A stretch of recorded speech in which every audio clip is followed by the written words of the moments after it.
wengi wanaenda kanisani. Sasa ni saa pili, natumai mko kwa barabara, wengine mnasafiri mnaenda kanisani. Watu waende church, na ukifika pale make sure umeshare the program ya Dmawii kana kange. Asante sana asubuhi ya leo. Nashukuru Mungu amenikomboa, ameniokoa, ni Mungu mwema na ni Mwenyezi. Tunashukuru kwa sababu ya wema na fadhili zake asubuhi ya leo, ambaye ametupa kibali na neema kubwa sana kuwa mahali hapa asubuhi ya leo. Nataka nikaanze kwa maombi ndio tukapate kuendelea na mjana wetu wa siku ya leo, kwa sababu leo niko na mgeni. Si kawaida yangu kuingia siku ya Jumapili, lakini ni kwa huyo mgeni wa heshima sana. By the way, ukiona niko studioni siku ya leo, nashukuru Mungu kwa sababu ni Mungu ambaye amejawa na neema na fadhili zake. Kwa hivyo nataka mahali popote ulipo ufunge macho, tuombe. Wale ambao wanaenda kanisani, mko pale kwa nyumba ukitazama Canan Radio FM, wale mko pale kwa nyumba, nataka tukaombe ndio tukaanze show yetu ya motivation show ya siku ya leo, kwa sababu ni siku njema kabisa. Baba, ninakutukuza kwa wema na fadhili zako. Umekuwa mwaminifu, mfalme wa ajabu. Tangu wakati ambao tuliopanga hii show umekuwa mwaminifu, mfalme wa ajabu. Zingine tunapanga na zina faila, lakini umekuwa mwaminifu katika hii siku ya leo Bwana. Tumeona mkono wako Bwana wa majeshi. Asante ni kwa ajili ya kuongoza Kinengo akafika mahali hapa Bwana. Tunasema ni asante kwa sababu amesafiri na tumeona mkono wako Bwana. Ninakutukuza kwa maana unatosha. Ninakutukuza kwa maana hakuna aliye kama wewe Bwana. Asante ni kwa ajili ya Canan Radio FM TV. Tunakutukuza maana tumekuona kwa njia tofauti Bwana. Tunasema uinuliwe na uimbidiwe jemedari wa vita. Siku ya leo Bwana tunaombea wale ambao watafikiwa na maneno ya mgeni wetu wa siku ya leo Bwana. Ukapate kuwabariki Mungu, ukapate kuwainua Jehova Elshadai. Asante kwa wote ambao mafansi wanatutazama. Tunaomba neema yako na kibali ikawatoshe. Tunaomba utukufu wako Bwana ukawaonekanie, maana wewe ndio kimbilio. Andaa mtu ni kwa ajili ya siku ya leo, kwa sababu Bwana unatosha. Hakuna aliye kama wewe. Ninakutukuza, ninakuinua. Tunaombea mitambo yote mikononi mwako Bwana, utusaidie na utuonekanie. Kwa jina la Yesu na Roho Mtakatifu tunaomba na kushukuru. Sema amen mahali popote ulipo. Nimekuambia leo ni asubuhi njema kabisa ambayo watu wengi wako kanisani. Tunashukuru Mungu na tunasema Mungu ni mwaminifu kwa siku ya leo. Nashukuru Mungu kwa siku ya leo. Nataka uingie pale kwa Facebook yako, stream live Facebook, andika Canan Radio FM. Make sure umelike the page. Mafansi wangu, make sure umelike the page ya Canan Radio FM, ndio tukue tunaendanisha pamoja na nyinyi. Tunaanza site gani leo? Leo tutaanza pipeline. Watu wa pipeline Ruai, kina Evangelist Kamwana, kina Purity ya Patrick, nataka mkae kwa mitambo. Purity Mawi, PK, ingeni kwa mitambo yetu ya Canan Radio FM. Kina MC Kalima Junior, MC Rasto, MC Msafi. Asante sana. Ulikuwa umeniambia leo kuna event yake Pastor Chenya. Asante sana, tutakuwa tunafika huko watu wadhika. Asante sana, tunashukuru kwa sababu nyinyi mko tunti kabisa. Purity wa Boniface na Josephine na Joseph Kivuva, leo mkue tunti kabisa. Wale ambao mtaenda church pale Kisinga Mwene Starboy, mkae tunti. By the way, Starboy kae tunti pale. Leo tuko na MC Kinengo kwa mitambo yetu ya Canan. Kuna vitu ambazo tutakuwa tunaziangazia, tujue who is MC Kinengo. Leo tutakuwa tunajua yeye ni nani pale, na Mungu atatubariki. Kwa hivyo kaa tunti kabisa. Make sure umekuwa tunti na uko pale na usibanduke pale. Tunataka ukae hapo ndio tupate kuenenda pamoja. Na wale ambao mtaenda church, by the way, muingie hapo Canan Radio FM, mcomment, mlike na mshare. By the way, nashukuru wale ambao walikuwa kwa show jana. Show imekuwa imekuwa fire kabisa, imekuwa moto, na tumeshukuru kabisa kwa sababu mmekuwa watu wa maana kabisa. So tumeshukuru kabisa na tukaona vitu siko sawa kabisa. Kwa hivyo ukiingia pale, make sure umelike the page, umecomment kabisa, ndio tukue pamoja na nyinyi kabisa. Wale ambao mnataka link, tutakuwa tunashare link. Watu wa Saidi ya Kinengo tutakuwa tunashare link na mambo itakuwa sawa kabisa. Kwa hivyo kina Aizotiko na kina nani na presenters Rahabu, kina Mbedi Muridhi, kina Kanyuni kama Moses, Charles Juguna wa Molo Mixer, mkae tundi kabisa. Watu wa Matumu Tanga zote kama najua mko chache za kina Kiriza, kina Pastor Devi, mkae tundi kabisa. Watu watu wa Matu, kina Veronica, najua wengi mko chache lakini nitakuwa nawatumia linki pale, mtakuwa mnashare, mlike, mcomment. By the way tunangoja comment zenu. Na kuna dada mwingine wa wapi wa Luitokto, mkae tuned kabisa. Watu wa Lebanon mkae tuned kabisa. Watu wa 2024 mkae tuned kabisa. Kina Vivian, watu wa Saudi Arabia mkae tuned kabisa. Nyinyi ni watu wa nguvu kabisa, tunategemea hapa kabisa. Na kina Kichoi, by the way Kichoi amekuwa hapa, amekuwa na Kichoi wa Starehe, amekuwa na show, imekuwa smart, imekuwa fire. Make sure umeshare hiyo program, make sure umeshare the program, kila mtu akue amefikiwa, na tutashukuru Mungu sana. Kalema Junior, nafikiri ushaenda kanisani mazee. Kwa hivyo ukienda pale utukumbuke kwa maombi, utuombee. Si tumewaombea, ukumbuke kabisa, utuombee. Tuambie mitambo iko aje, tuambie sauti iko aje, tuambie tuko aje sisi wenyewe. Kama vitu ziko clear tutashukuru sana na tutaendelea. Kwa hivyo ukienda mitambo make sure umeongea na tumekusikiza kabisa, na kila kitu itakuwa iko sawa.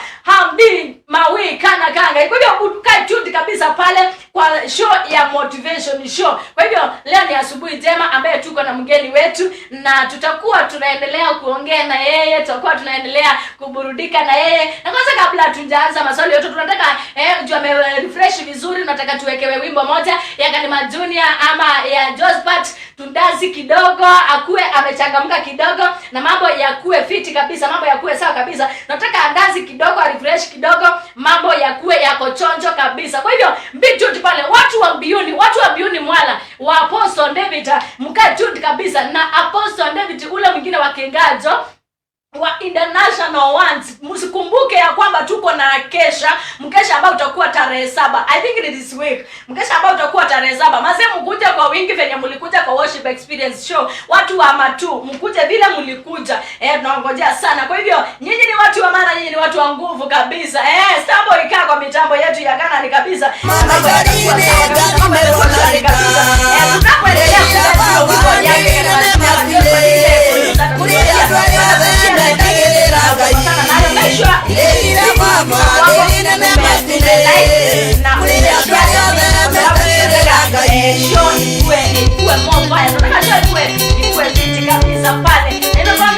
vile ambavyo utashare the link, vile ambavyo utachangamsha the show na kuwa na credit na wale ambao wanafanya hiyo kazi. I love it sana, I love it so much by the way. Unafanya vitu zangu na unafanya wagezo na unafanya so I am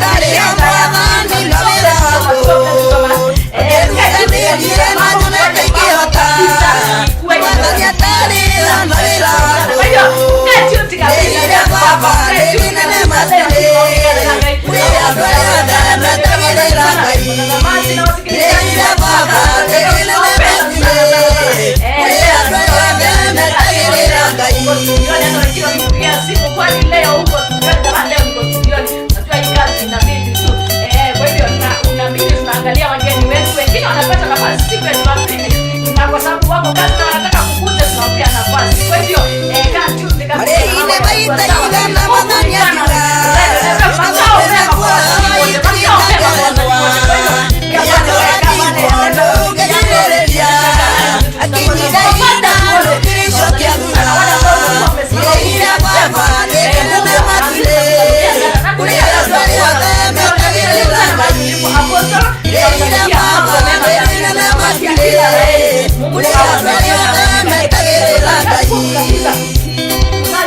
watu wa KCS ndio tunakuwa na muziki pale, imekuwa poa. Asante sana Mr. Gerald from Mombasa, tunashukuru sana. Leo umeniambia uko kwa Baraka leo. Basi nataka muingie pale comment our show.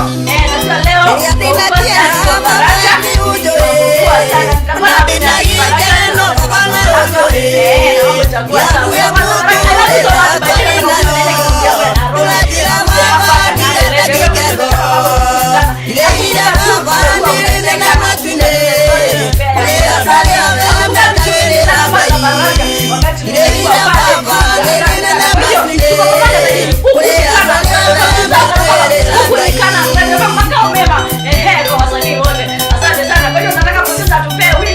tutakuwa na kidogo na mambo yatakuwa sawa kabisa pale. Mambo yatakuwa chonjo kabisa pale tunapoenda kurejea kwa mitambo yetu ya Ghana.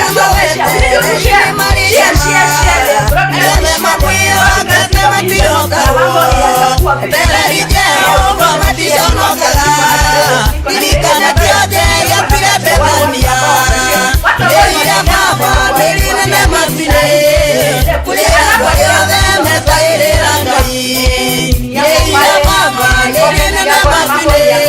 vizuri kabisa.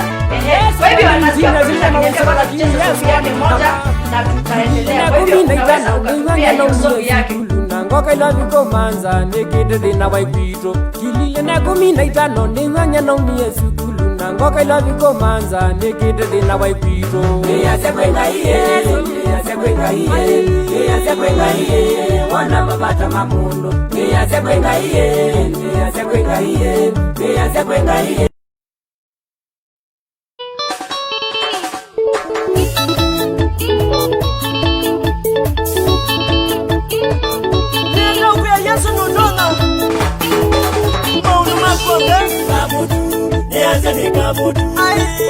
Kamudu ga kumwenda utubie Kamudu ga kumwenda utubie Mundu muga alogewa ni Elija Amwiye ajaleche kamudu Tumaluta tunini tuta uweja Tumaluta enenge Elija aimutume Kamudu Kamudu ga kumwenda utubie Kamudu ga kumwenda utubie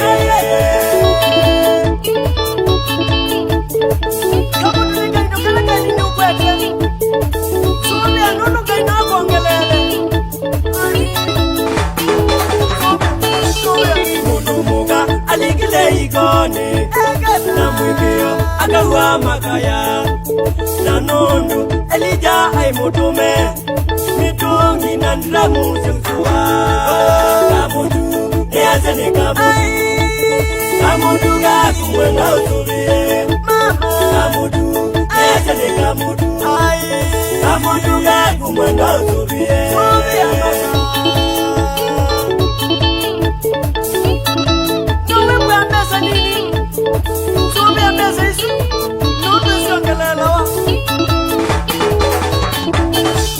Kamudu nikila kenini wena joe Adijawe magia nunu pingai Wangela kenini wena joe Kengeba nunu ningai Kamudu Kamudu ga kumwenda utubie Kamudu ga kumwenda utubie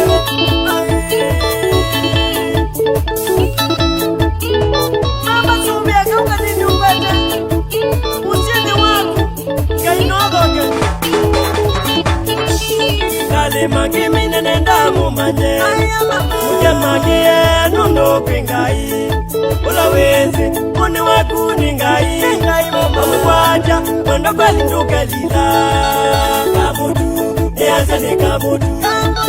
Kamudu ga kumwenda utubie Kamudu ga kumwenda utubie Nikwaje nduka lila Mwekwaje ngai Nukalila Mwekwaje ngai Mwekuni mako Nakudegalila Utabanyane Nikwaje ngai Nono nikesa kulila Mwekwaja mutange yetu Nukalila Mwekwaja mutini wakuwe Nukalila Mwekwaja mutange yetu Nukalila Mwekwaja uyani wakuwe Wamwipaja zinandika kuwe Wamwipaja mundani wakuwe Mutabanya uwateye kuwe Wakumini uwateye kuwe Ayi Wamirizi Kande Wamirizi Ilamu dogili mama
Dugela Wamwe kwa jawe ni wakuwe Dugela Wamwe kwa jazi na nijakuwe Dugela Wamwe kwa jamu na ni wakuwe Dugela Udabanya mwacheye tuwe Dugela Kumini mwacheye tuwe Dugela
Kamudu ga kumanga utubiye Kamudu niasane Kamudu ga kumanga utubiye Mundu muga alogewa ni Elija Amwiye ajaleche Kamudu Tumaluta tunini tuta uweja Tumaluta enenge Elija aimutume Kamudu niasane Kamudu ga kumanga utubiye Kamudu niasane Kamudu ga kumanga utubiye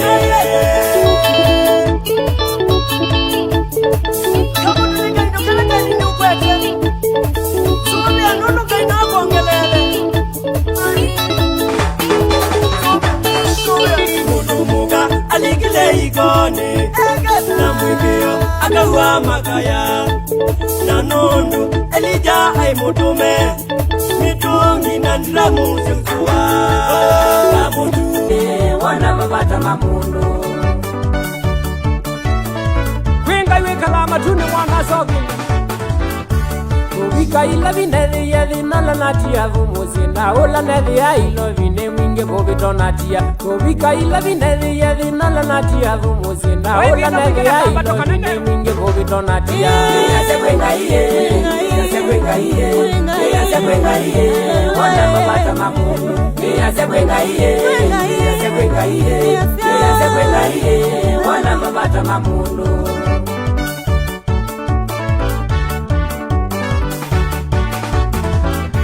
Kota levela na dhukuma munjengo mbaka hoteli Nekite vitino nginye none Kinengo baulu Kota levela na dhukuma munjengo mbaka hoteli Nekite vitino nginye none Kinengo baulu Yase kwenga iye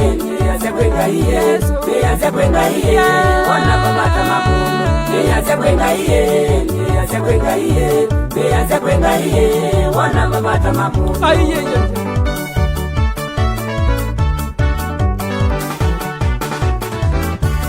Wemelekiwe Wabika mwambu maisha makamu vindo Wemelekiwe ya ndiye mwambu kumbaza riziki Tina wabika mwambu maisha makamu vindo Yase kwenga iye Wana mabata mamundu Yase kwenga iye Wana mabata mamundu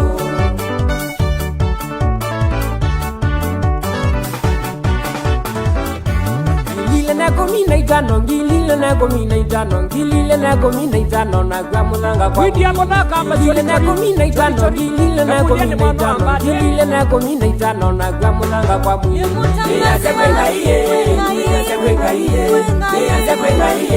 Wana mabata mamundu Yase kwenga iye Wana mabata mamundu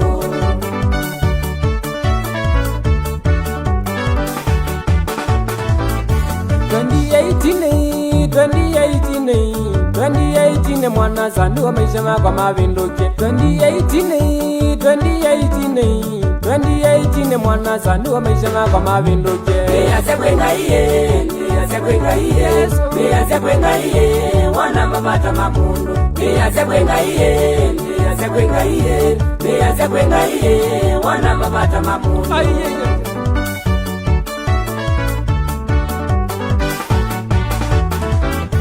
Mwandwana wile wikalite vinata uyungu weta ikia vitimbo yani na Yesu nukwika kina. Mwandwana wile wikalite vinata uyungu weta ikia vitimbo yani na Yesu nukwika kina. Niase kwenga iye, niase kwenga iye, niase kwenga iye, wana mabata mamundu. Niase kwenga iye, niase kwenga iye, niase kwenga iye, wana mabata. Ni wateso italaga todone garewa todone gabimero na kilomita na mama izaline gabimero na lita ile ila baba nere na mafile kwa mundu wala wekie weyane wakwa Yesu ni mubeaye, Yesu ni mubeaye kwa mundu wala wekie. Yesu ni mubeaye, tata ni mubeaye, Yesu ni mubeaye kwa mundu wala wekie. Atoine makwa Yesu ni mubeaye, Yesu ni mubeaye kwa mundu wala wekie. Yesu ni mubeaye, tata ni mubeaye, Yesu ni mubeaye kwa mundu wala wekie. Mwini wakwa Yesu ni mubeaye, Yesu ni mubeaye kwa mundu wala wekie. Yesu ni mubeaye, tata ni mubeaye, Yesu ni mubeaye kwa mundu wala wekie. Yesu ni mubea kwa mundu wala wikite nzini wa vayu wakwa amwe tano ngwelesya nundengete uya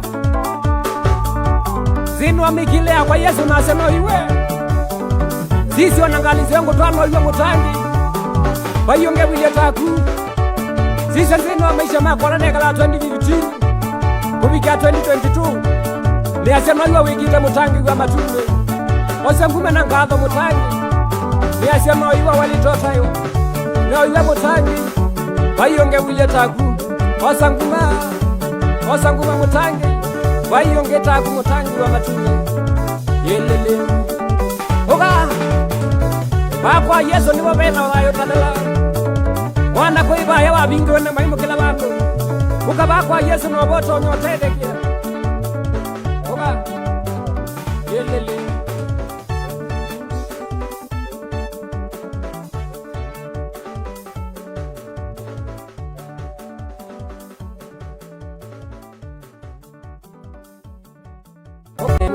Niase kwenga iye, wana mabata mamundu. Niase kwenga iye, niase kwenga iye, niase kwenga iye, wana mabata mamundu.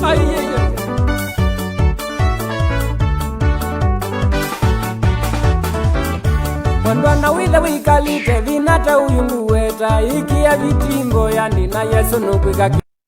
Asante sana mashabiki wetu, naona mmeingia mmeingia kabisa. Nataka kutambua mashabiki kidogo hapa ndio nianze kuongea na mgeni wetu. Asante sana Jadi Laban anasema tuned kabisa.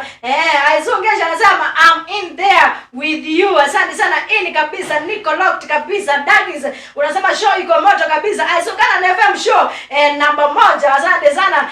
Tiko anasema my favorite. Asante sana Dagas show number 1. Asante sana Jackie Nikalei. Asante sana sister ananiambia watching from Nairobi. Asante sana asante. Tiko anasema Kanani FM show number 1 na Dmawii. Asante sana Dmawii. Show iko sawa, show yako namba 1 kwa Kanani Radio FM. Asante sana Tiko unasema Kanani FM Dmawii, hao watu wakae ndani. Heavenly Karemi wakae ndani Dokis Mwaji Patrick Pati. Asante sana Mukas Nyangori Masha Hadi Ababi Winnie na Johnny Maina. Asante sana wakae ndani. Akeli Juma. Asante sana Akeli, by the way jana uliingia kwa show yake Gerald TC, ulifanya kazi mzuri, unaniambia duty from Webuye ilimgoma. Asante sana watu wa Bugoma, msalimike sana, mmesalimiana kana Radio FM. Tiko unasema niko in kabisa, unasema Dageza, unasema shares today 600. Yes of course we need 600. Asante sana, unasema watu wakae ndani. Mukas Nyangoda Alvarez Rogers Mwaji. Asante sana Ababi Winnie na Rev presenter Patrick Pati. Asante sana boss Jakaura. Asante sana boss, my name huyo ni fundi na bado ni muimbaji. Boss by the way kuja next week tulisema hivyo. Nice show from the Kakisi Estate. Asante sana boss. Tiko count me in. Asante count me in. Asante sana Jacob Kitoma. Jacob Kitoma ni yeye huwa ananitolea posta zangu. For your information yenye ametutolea. Asante sana Jacob Pastor by the way. Asante sana, Mungu akubariki sana. That kid Otieno au ni wale waimbaji wanaitwa Eyes of God. Unaniambia in Antamati ka pale. Judy, asante sana Judy. Nimeona umeingia pale. Comments Judy, comments kiwa mingi zako ukichangamsha show so moja ya credit. Asante sana, unaniambia niko ndani kabisa. Jeda mko wazima, tuko wazima, tunashukuru. Moto ulao by Eyes of God Ministry to come please. Asante sana. Hao ni mashabiki wetu. Penny Jones anasema wow, awesome. Naomi Mutio ananiambia niko ndani kabisa mam. Nichezee wimbo wa Martin Mulo Junior anaitwa Tundu Merezi ya Maidha. Asante sana hizo. Hapa kuna watu wengi sana wameitwa Konani FM, Jogu Nyamira Big za msafiri wa bypass Mso wa Ngoshoi Kigumo Keri tukamuko Karo Maina Magi kwa ndege. Asante sana Resho Shikis Magi LC Magi Wajiru wa Waya Lobby Lovers Ngashi Dread Sakata Mosa na Lucy Shia. Asante sana Simo. Hai, asante sana, wako wengi kabisa. Magi Kanim Magi Johnny Magi wa Maida. Asante sana, wako ndani. Magi Johnny anasema niko ndani kabisa. Asante sana. Anasema cheze thank you guys Shiro. Favor asante sana. Dagas kama kawa. Nichezee Shiro wa Favor. Asante sana. Kanana FM tuko tunti kabisa. Asante sana. Ngishai nimekuona unaniambia tunta mko poa kabisa. Asante Naomi Mutio.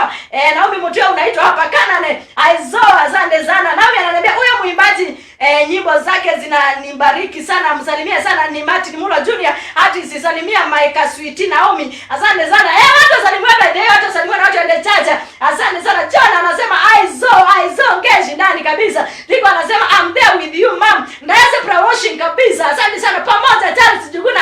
By the way nimefurahia nimekuona. Asante sana Chao. Unasema basi Wangui wakae ndani, Chris Kiston wakae ndani. Tiko nichezee leo Shiro. Asante sana Tembe.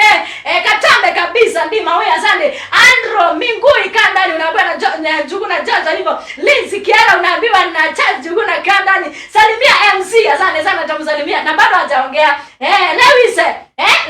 Asante sana my daughter unaniambia the guys is awesome kabisa. The song is amazing mom. And the show imewembeteza. Asante sana. Yaani iko fire. Asante sana. Count me in hapa Sultani. Watu wa Sultani nimewasalimia sana. Asante sana. Tiko anasema show iko top. Na bado MC ataongea. Wasema umeingia kabisa. Kuna Ali B Deti. Baada ya Ali B Deti, nataka ukae ndani usitoke pale. Make sure umeshare the broadcast. Make sure umeshare. We need share 600 today. Naona mko ndani kabisa. Ali B unaniambia say hi to our artist of the day. Thank you. I will say. Evangelist Kamana asante sana. Bado naona umeingia kwa mitambo. Asante sana. Unasema tuko ndani mpaka mwisho. Asante sana. Wacha tufike hapo, nakuja kusoma hizo zingine, nakuja mashabiki wangu msitoke pale. Kwa hivyo asanteni sana kwa sababu wakati kama unataka kupia mgeni wetu atusalimie. Karibu sana MC. MC nani?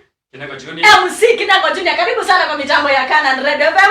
Nataka usalimie watazamaji wa Canan, usalimie marafiki wako, uwakaribishe kwa Canan na uwakaribishe kwa show. Karibu sana. Asante sana kwa majina, naitwa MC Kinengo Junior, nimetoka sehemu za Ukambani. Yes. Kuishi kwangu naishi hapa Nairobi. Yes. Mimi msanii wa gospel.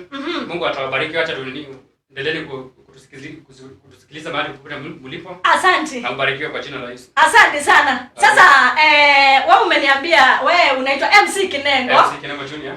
MC Kinengo Junior. Wewe ni MC? No, I'm not MC. Mimi si MC. Na kwa nini ulijiita MC? Unataka kutuambia majina? MC nilitoa hapo maana wakati nilikuwa naweka nyimbo zangu katika mtandao. Nilikuwa naona jina yenye naweka bado nyimbo zinakuja. Nikaandika Kinengo jina zinakuja. Nikaona niandike MC Kinengo Junior.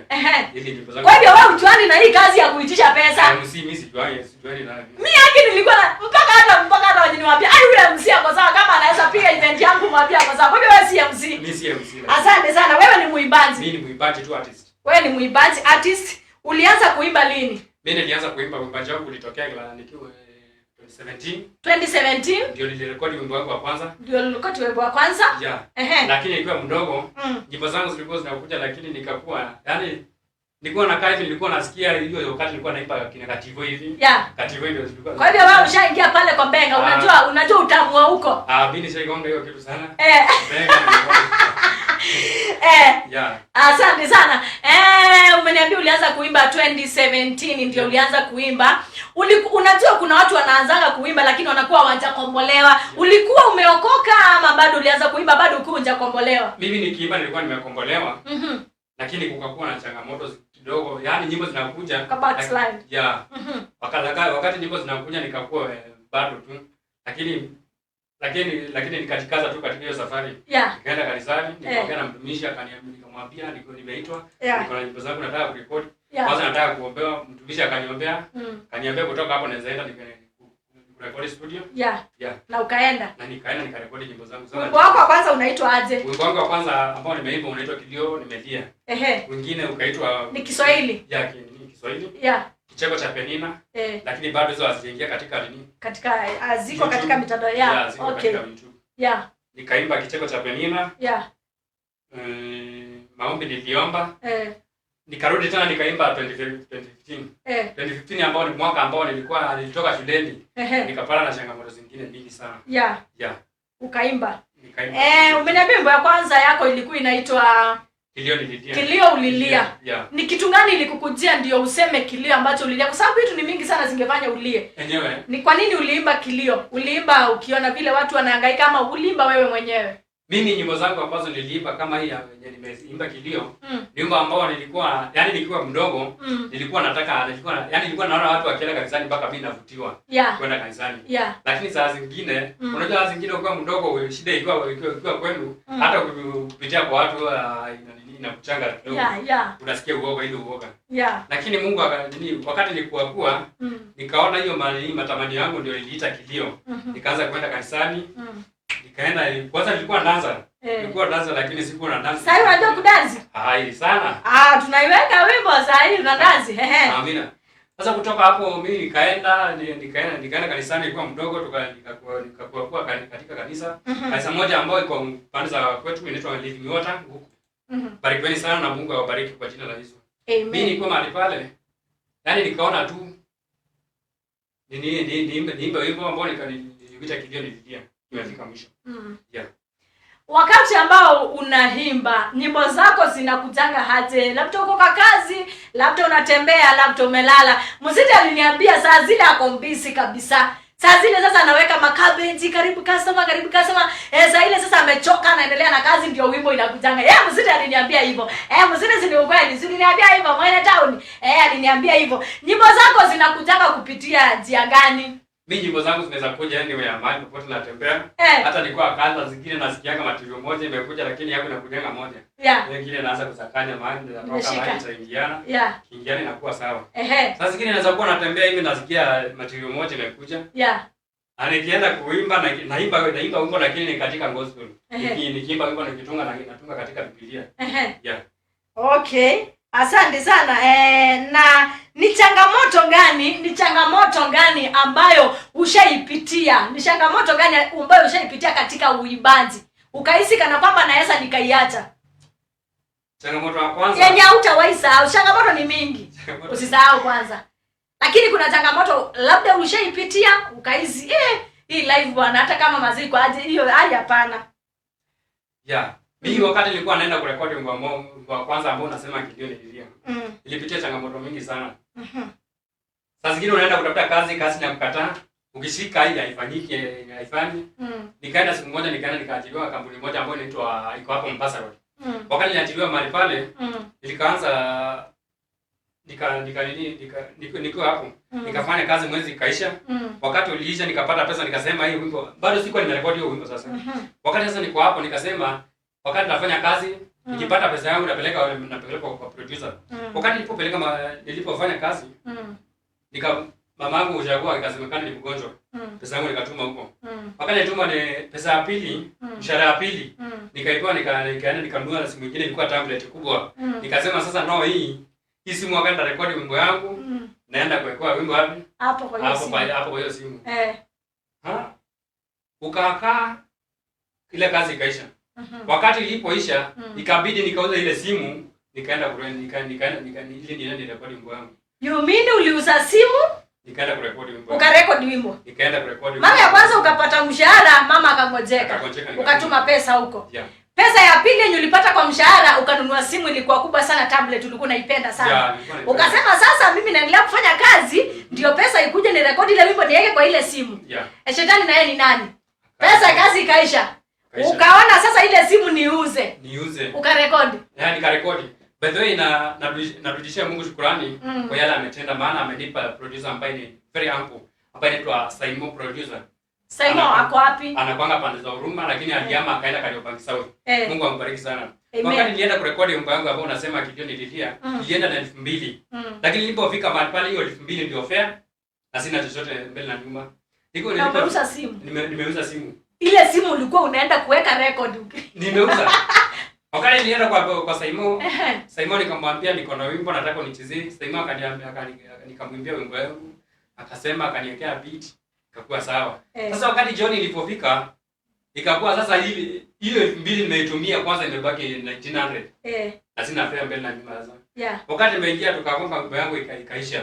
Wakati ilipofika jioni Simon nikampea pesa yake. Kumpea kaniuliza uko na fare? Akamwambia sina fare. Akatoa kwa hiyo pesa akanipea 18 akanipea 100. Akabaki na 1800. Na mimi nikaenda. Kwenda na mvua ndio hiyo pia. Ikaanza kunyesha. Yeah. Wimbo umeenda nayo ukiwa umeweka wapi? Tumerekodiwa wimbo umeenda nayo ukiwa wapi? Kuna kasimu nilikuwa nako. Au kasimu kalikuwa kabambe. Na hiyo simu nilikuwa nimetoa Huruma kwa nguo yangu hapo. Yeah. Na ka memory video nilikuwa nimenunua wakati. Yeah. Nikaenda akaniwekea wimbo yangu nikaenda nayo. Ilipoenda kesho yake. Kucheza wimbo tutasema hii kwa mtandao. Nilipata shida. Kuna watu unaweza kaa nao lakini wao hawataka kuendelea. Kabisa, kuna watu unakaa nao wanafungia baraka zako. Kuna watu sasa hizo ndio zile vitu ambazo nilikuwa nataka sasa ulisipitia kwa sababu kuna mtu ako pale. Kuna mwimbaji ako pale Kinengo ambaye ako napitia vita. Ambaye anataka ajue auze nini aende studio. Lakini wewe uliuza simu, ukabaki na kamambe. Unashika. Ile simu ulikuwa unatarajia kuweka nyimbo, mtazamaji, msikilizaji wa Canaan. Pale kuna mwimbaji ambaye ujui utarekodi na nini by the way. Ujui utafanya nini, ujui nini utafanya. Na unasikia mtu ananunua simu akitarajia atakuja kuweka zile sound, lakini shetani naye anaingia pale katikati kazi na katika atafanya nini? Anaenda hata fare hana. Hata huyo producer by the God ambariki sana.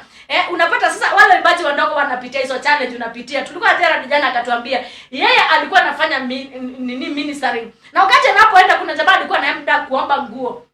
Wakati alifika pale kwenda kuomba nguo, jamaa ameanika trousers zimejaa pale. Si unajua katika hii huduma kuna wale watu wanadunga vizuri kama vile umedunga. Watu wanadunga vizuri lakini mtu hawezi akupea nguo hata moja. Huyo jamaa alituambia alichukua nguo ilikuwa na kiraka imedaruka akamwekea hapo kwa bag. Kwenda kuitoa avalia akapata nguo iko na kiraka pale. Alitoa ile alikuwa amevalia, akafua, akaanika na ikakauka na akaweka na akaenda nayo kwa ministry kwa sababu ameitwa. Sasa hii kitu ndio nataka kukuambia. Hiyo hali yenye ulipitia kuna mwimbaji yako pale. Anaona kama amepitia kitu ngumu. Kumbe hajapitia kitu ngumu. Kumbe hajapitia. Kwa hivyo ni lazima watu wapitie mapito. Ni lazima upatane na mapito. Ndio ukipatana na hayo mapito ndio uone Mungu. Kuna umeniambia hiyo wimbo ambayo uliimba inaitwa Pendo. Naona watu wameingia kabisa, watu wako wengi kabisa. Asante sana tuko ndani. Asante. Tiko anasema watching from Dar es Salaam Dorcas Mawe. Evelyn Karimi kaa ndani Mbazi Wangui, Mbazi Njoroge na Mbazi. Asante sana Chance Juguna unasema wanakana na FM leo ni mimi nanunua lazi. Wow. Asante sana Misabira anasikia, Lizi anasikia na DJ Zaniboy bende kuja hapa. Jacob Kitoma ananiambia ndaukiemu ikiwasi ama. Asante sana. Mangera Ngoya unamjua anasema hai. Salimia mgeni wetu wa leo. Umesalimiwa na Patrick Kamana. Sijui kama unamjua. Kuna chance tuna ambia mgeni sauti yake iko chini. Asante sana. Haya, ambia asante Dagis kabisa. DJ Gesh 254. Unaniambia niko ndani kabisa. Nichezee Shiro. Asante sana DJ Gesha. Joseph Maliti. Niko tunti madam. Representing Nairobi Pipeline Kamba. kwamba utina kwamba utina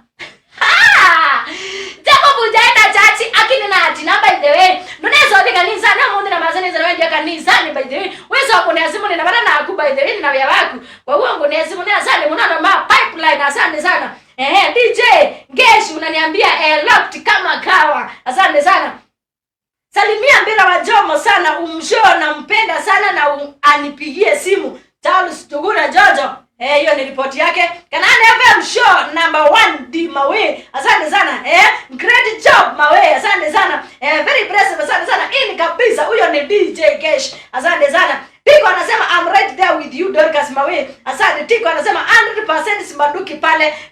Uliza mgeni swali. Nataka uliza mgeni swali. Haya Tiko anasema count me in. Asante sana. Wamepiga makofi. Dani Prince. Sijui kama unajua Dani Prince anasema Tunti Pastor Dani nimekusalimia Pilomena.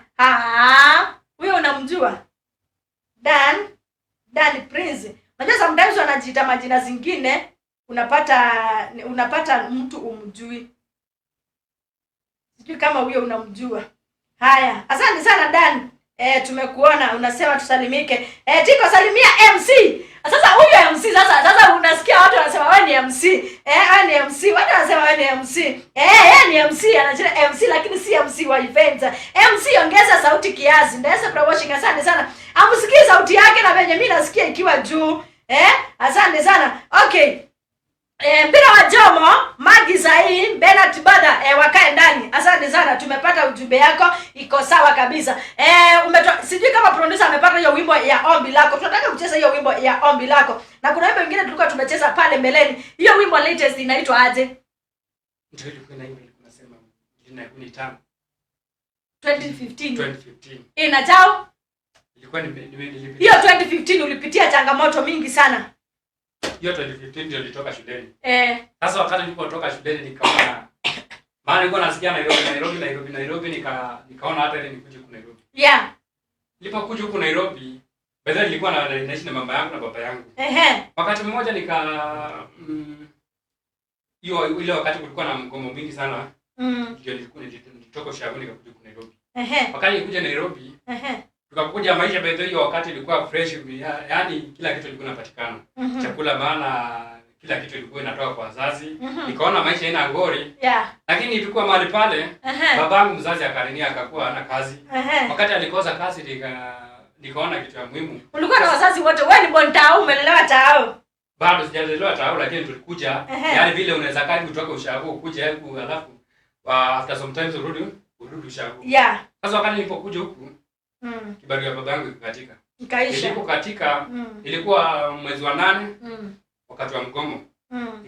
Wakati maisha ilikuwa ngumu nikaona kitu mzuri hata ile nianze kuhustle hivi. Kabisa. Baadaye hata nilikuwa nabeba mandoo nini pale Donald.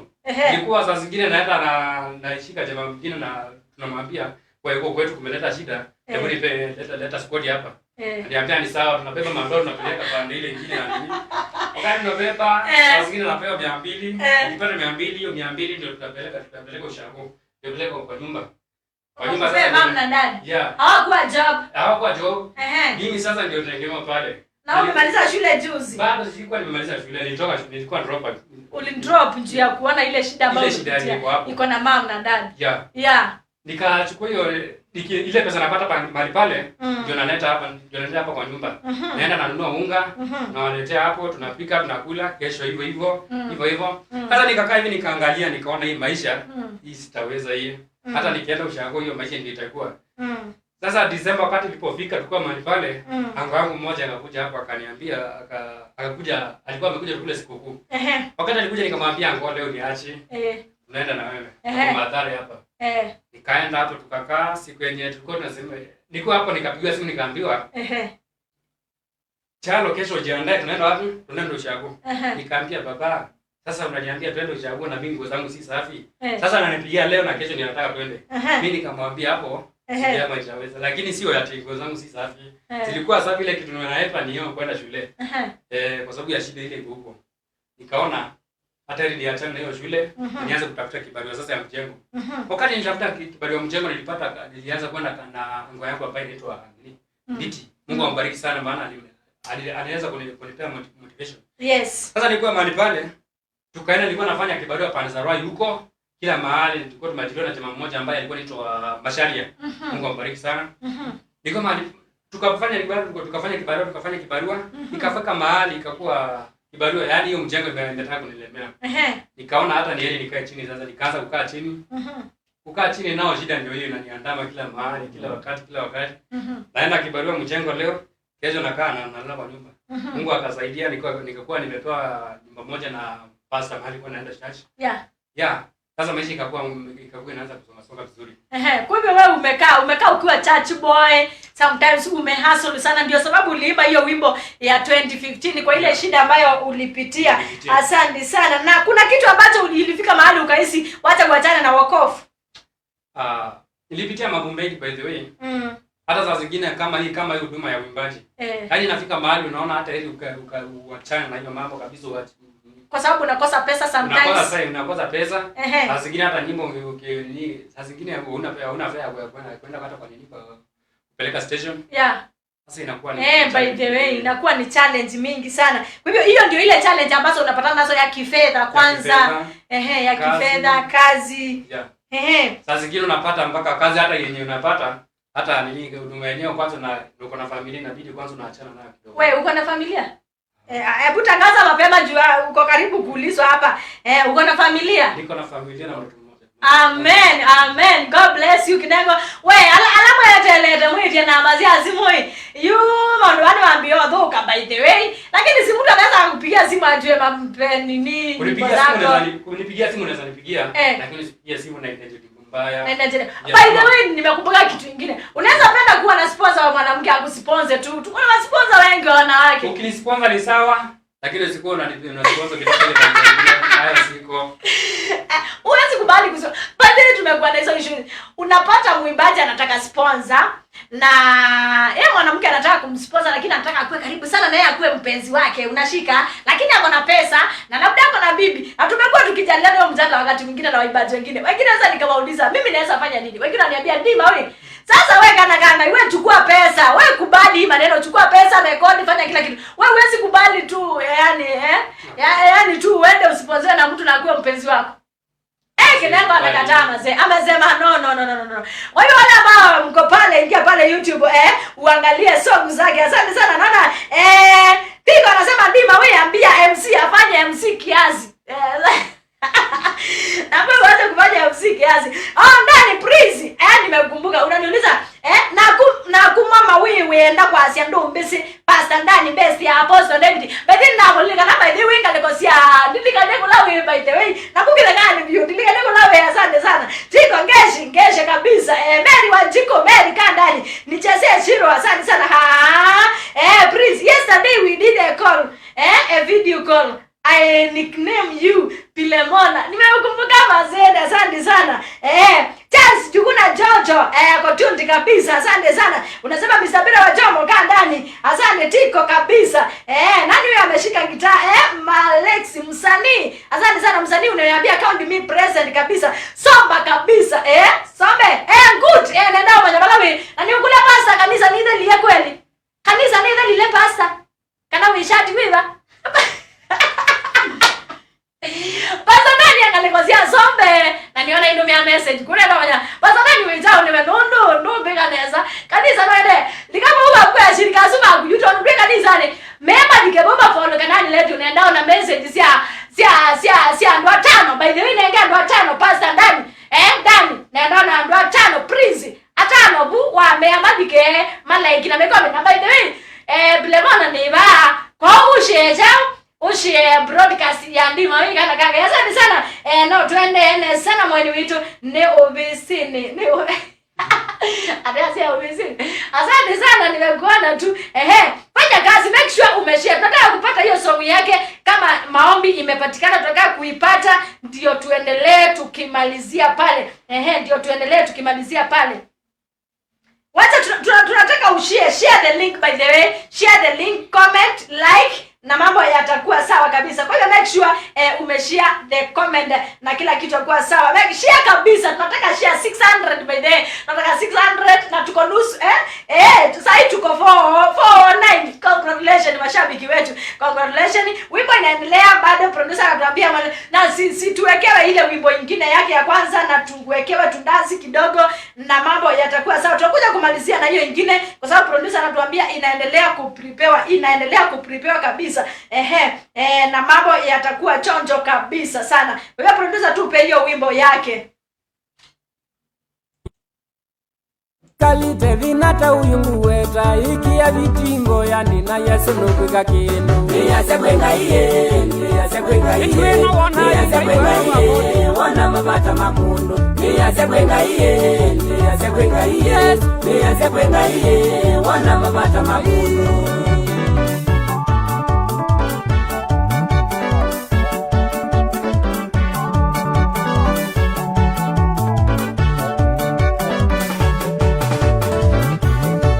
Mubeaye tatani mubeaye Yesu ne mubeaye kwa mundu wala wekie Yesu ne mubeaye tatani mubeaye Yesu ne mubeaye kwa mundu wala wekie Yesu ne mubeaye tatani mubeaye Yesu ne mubeaye kwa mundu wala wekie Yesu ne mubeaye tatani mubeaye Yesu ne mubeaye kwa mundu wala wekie Jana mesiakwa Yesu ne mubeaye Yesu ne mubeaye kwa mundu wala wekie Yesu ne mubeaye tatani mubeaye Yesu ne mubeaye kwa mundu wala wekie Mosiene wakwa tatani mubeaye Yesu ne mubeaye kwa mundu wala wekie Yesu ne mubeaye tatani mubeaye Yesu ne mubeaye kwa mundu wala wekie Asaine makwa tatani mubeaye Yesu ne mubeaye kwa mundu wala wekie Yesu ne mubeaye Yesu ne mubeaye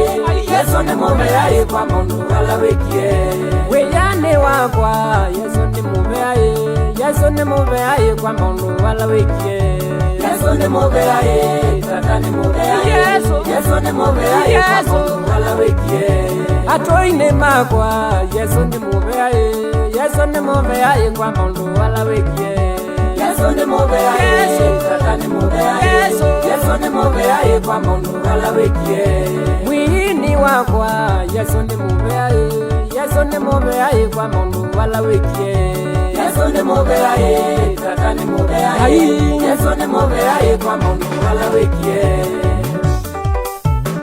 Yesu ne mubeaye kwa mundu wala wekie Tenzini wa vayu wakwa Amwe tano ngwelesia Nunengete wia Zinwa mikile ya kwa Yesu na seno iwe Sisi wanangalizi wangu tuano iwe mutangi Bayonge wile taku Sisi zinwa maisha mako na nekala 2015 Kubika 2022 Lea seno iwe wikite mutangi wa matunde Ose ngume na ngadho mutangi Lea seno iwe walitota iwe Leo iwe mutangi Bayonge wile taku Osa ngume mutangi Bayonge taku mutangi wa matunde Yelele Oga Bakwa Yesu ni wabena wayo tanela Wana kwa iba ya wabingo na maimu kila wako Uka bakwa Yesu ni waboto nyotede kia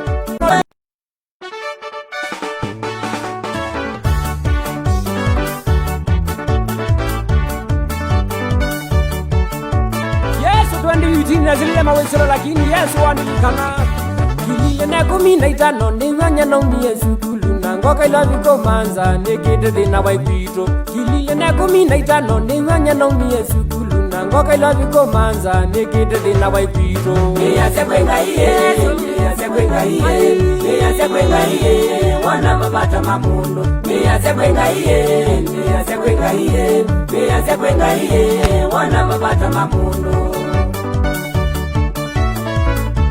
Kala matuni wana sobi Kubika ila vineri ya vinala natia vumuzi Na ula neri ya ilo vine mwinge kubito natia Kubika ila vineri ya vinala natia vumuzi Na ula neri ya ilo vine mwinge kubito natia Niyase kwenga iye Wana mabata mamundu Niyase kwenga iye Wana mabata mamundu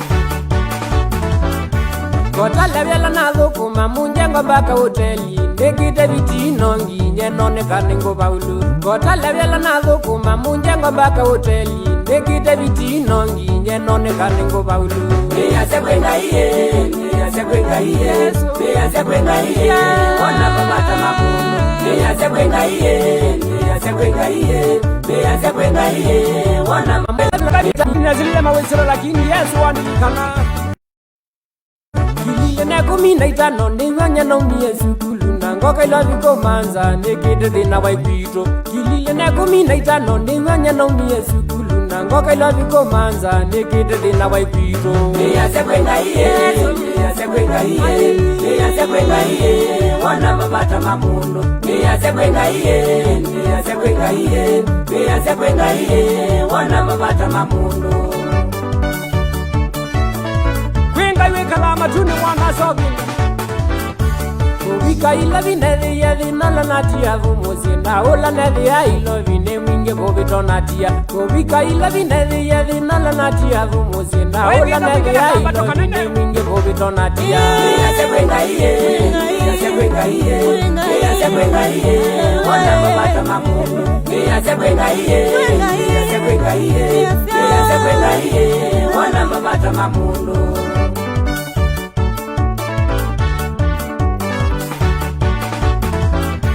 Kota levela na thukuma munjengo mpaka hoteli Nikite vitino nginye none Kinengo baulu Kota levela na thukuma munjengo mpaka hoteli Nikite vitino nginye none Kinengo baulu Niyase kwenga iye, niyase kwenga iye Niyase kwenga iye, wana mamata mamundu Niyase kwenga iye, niyase kwenga iye Niyase kwenga iye, wana mamata mamundu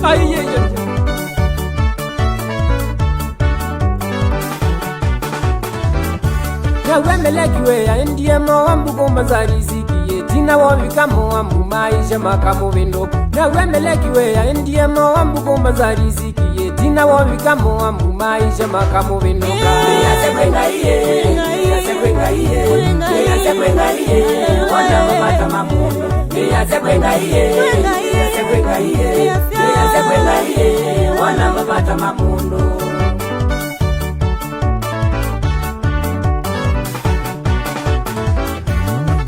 na 15 ngilile na 15 ngilile na 15 na gamulanga kwa Widia mbona kamba ngilile na 15 ngilile na 15 ngilile na 15 na gamulanga kwa mwili Niyase kwenga iye, niyase kwenga iye Niyase kwenga iye, wana mamata mamundu Niyase kwenga iye, niyase kwenga iye Niyase kwenga iye, wana mamata mamundu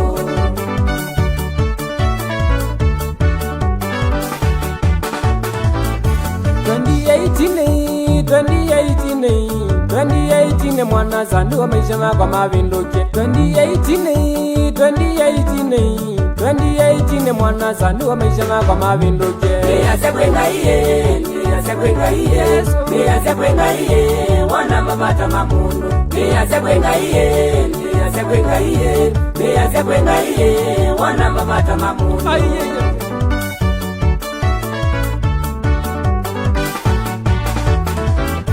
Mwandwana withe wikalite vinata uyungu weta Ikia vitimbo yani na Yesu nukwika kini Mwandwana withe wikalite vinata uyungu weta Ikia vitimbo yani na Yesu nukwika kini Niyase kwenga iye, niyase kwenga iye Niyase kwenga iye, wana mamata mamundu Niyase kwenga iye, niyase kwenga iye Niyase kwenga iye, wana mamata mamundu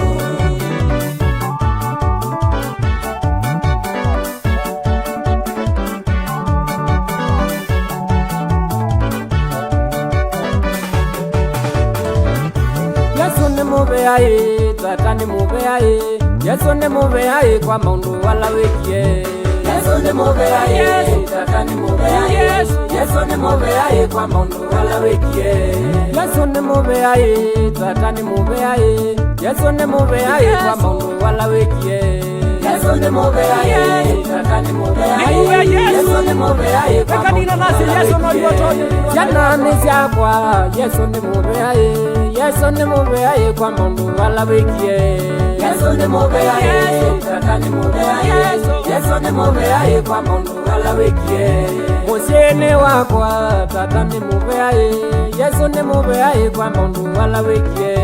Yesu ni mubeaye, Tata ni mubeaye. Yesu ni mubeaye kwa mundu wala wikie. Asiaine makwa Tata ni mubeaye. Yesu ni mubeaye kwa mundu wala wikie. Yesu ni mubeaye, Tata ni mubeaye. Yesu ni mubeaye kwa mundu wala wikie. Weyane wakwa Yesu ni mubeaye. Yesu ni mubeaye kwa mundu wala wikie. Yesu ni mubeaye, Tata ni mubeaye. Yesu ni mubeaye kwa mundu wala wikie. Atoine makwa Yesu ni mubeaye. Yesu ni mubeaye kwa mundu wala wikie. Yesu ni mubeaye, Tata ni mubeaye. Yesu ni mubeaye kwa mundu wala wikie. Mwini wakwa Yesu ni mubeaye. Yesu ni mubeaye kwa mundu wala wikie. Yesu ni mubeaye, Tata ni mubeaye. Yesu ni mubeaye kwa mundu wala wikie. Yesu ni mubea kwa mundu wala wikie tenzini wa thayu wakwa. Amwe tano ngwelesia nundengete wia zinwa mikilea kwa Yesu naseno iwe sisi wanangalizi wangu twano iwe mutangi bayunge wile taku sisi zinwa maisha makwa nekala 2015 kubikia 2022 niasema iwe wikite mutangi wa matume osengume na ngatho mutangi niasema iwe walitota iwe no iwe mutangi bayunge wile taku osanguma mutangi bayunge taku mutangi wa matume yelele oga bakwa Yesu ni wabena wayo tanela mwana koiba ya wabingo na maimo kila bantu ukabakwa Yesu no boto nyotede kia oga yelele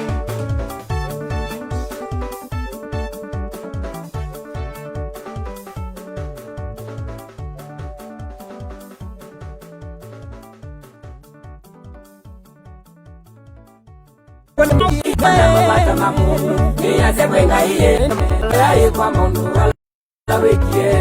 Weyane wakwa Yesu ni mubeaye. Yesu ni mubeaye kwa mundu wala wikie. Yesu ni mubeaye, Tata ni mubeaye. Yesu ni mubeaye kwa mundu wala wikie. Atoine makwa Yesu ni mubeaye. Yesu ni mubeaye kwa mundu wala wikie. Yesu ni mubeaye, Tata ni mubeaye. Yesu ni mubeaye kwa mundu wala wikie. Mwini wakwa Yesu ni mubeaye. Yesu ni mubeaye kwa mundu wala wikie. Yesu ni mubeaye, Tata ni mubeaye. Yesu ni mubeaye kwa mundu wala wikie. Yesu ni mubea kwa mundu wala wikie tenzini wa thayu wakwa. Amwe tano ngwelesia nundengete wia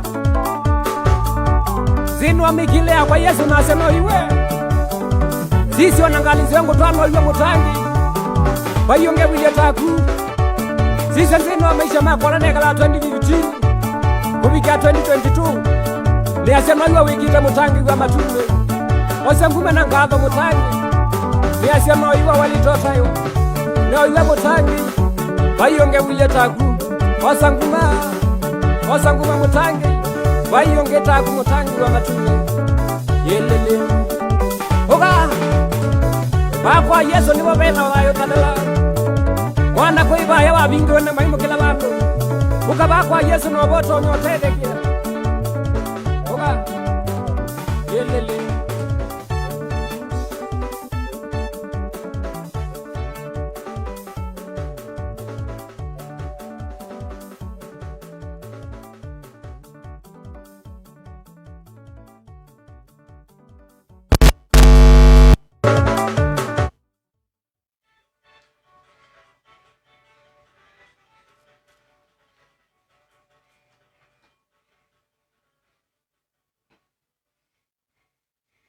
Asante.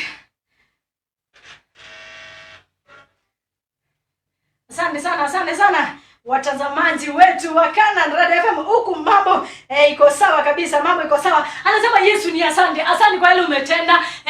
Okay, yanga ni mubyano ndwa uya. Yeah. Tueleze neza kintu kingi birada. Bedene ampa kwa mubyano ndwa uya, mubyano ndwa family, mubyano.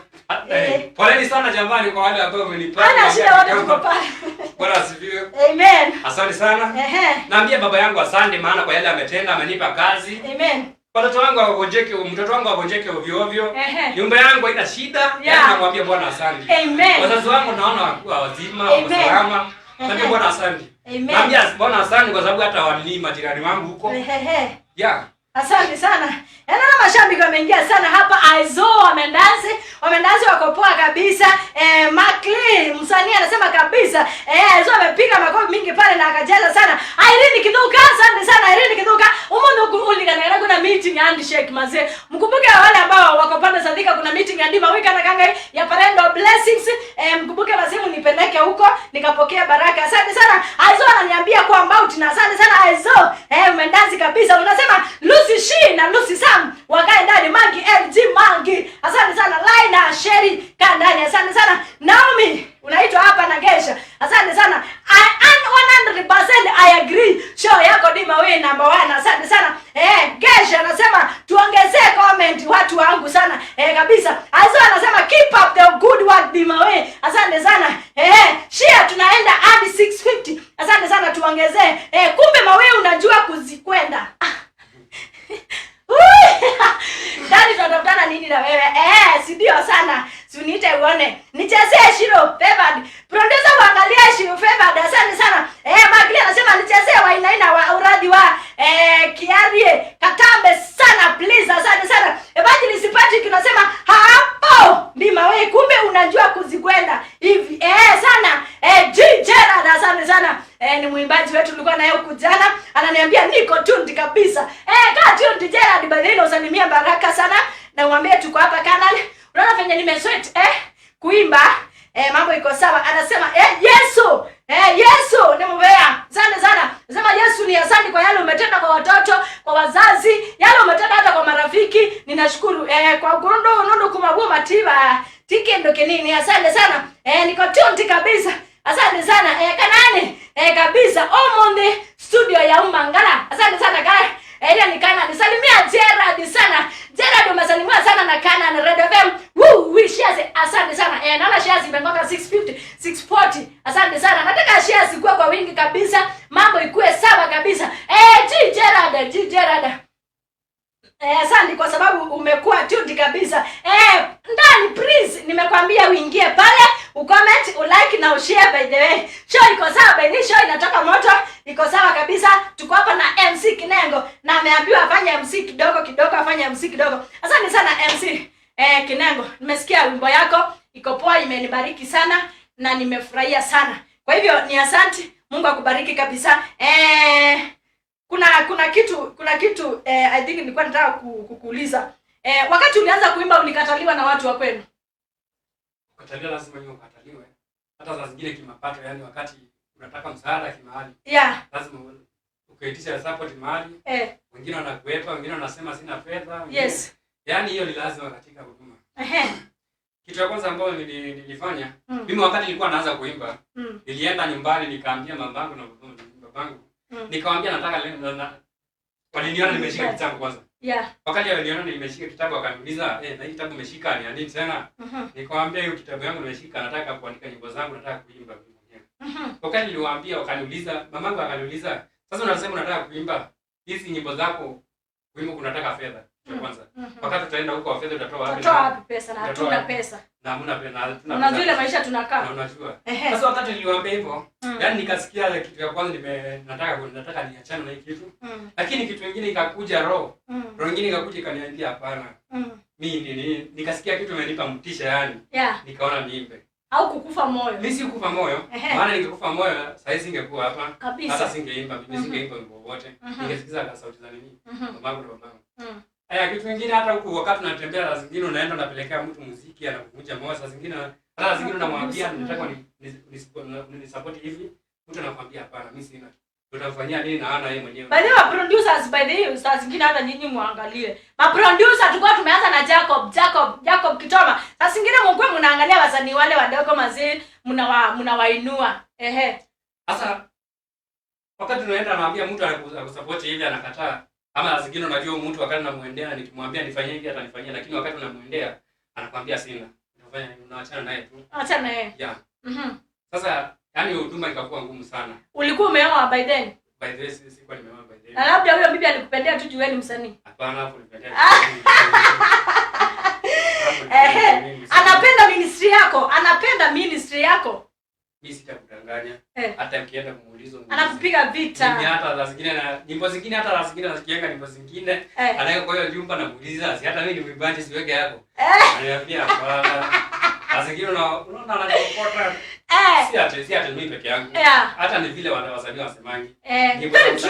Nyimbo za msanii kwa nyumba yake asipendwe. Very true. Kama hata hiyo wakati Yesu alikuwa anahubiri, aliambiwa walimkataa mwenyewe.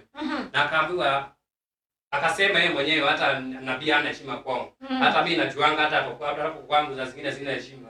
Lakini nikitoka nje na heshimika. Kabisa. Kwa hivyo tunataka kuambia mama, shikilia hii unduma. Wacha niseme hiyo.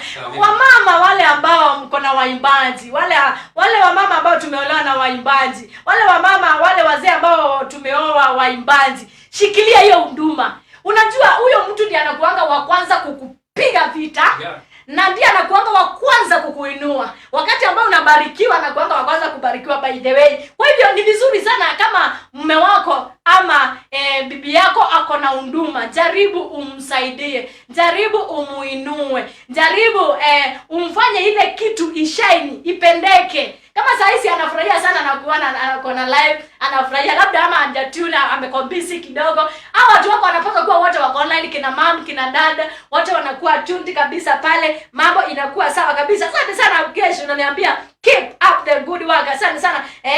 Gesho anasema keep up the good work, show iko top kabisa. Evangelist sipati kama maana niko tuned kabisa, but nitafollow baadaye kwa sababu naingia kwa madhabahu. Asante sana. Asante sana Evangelist. Baadaye salimiana by the way. Usalimiane hapo ukiingia kwa madhabahu, ukishika mic useme Dmawii kana ganga yeye amewasalimia sana. Na siku hizi baadaye nilisema kuna jina nataka kujiita kwanza. By the way MC anasema anaitwa MC Kinengo. Mimi nataka kuwa MC Dmawii kana ganga hii. Amina. Simamo itakuwa sawa kabisa. Kwa hiyo kwa sababu niliambiwa huku unajiita MC Dmawii kana ganga hii. MC Dmawii. Mambo yatakuwa sawa kabisa pale. Kwa hivyo mimi nashukuru sana. Asante sana maana Kilton Digamu. Sijui kama unamjua, anasema someone please help me feed my kids. They have gone without food from yesterday. And until now I have no hope of what to feed them. I'm really beginning by my phone number is there. Please can you call us? Kama uko na shida piga simu kwa sababu hizo simu zingine unapiganga zinaenda off.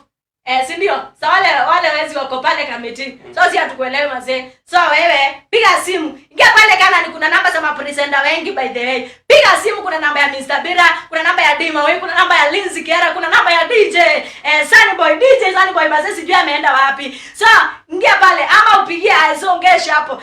Piga simu mazee. Wacha kutupeana. Wewe piga simu ama tuletea mtoto sisi. Tutakuja huko kuna mtoto sisi hatuna shida, si ndio? Siku hizi vitu mazee ni tofauti sana.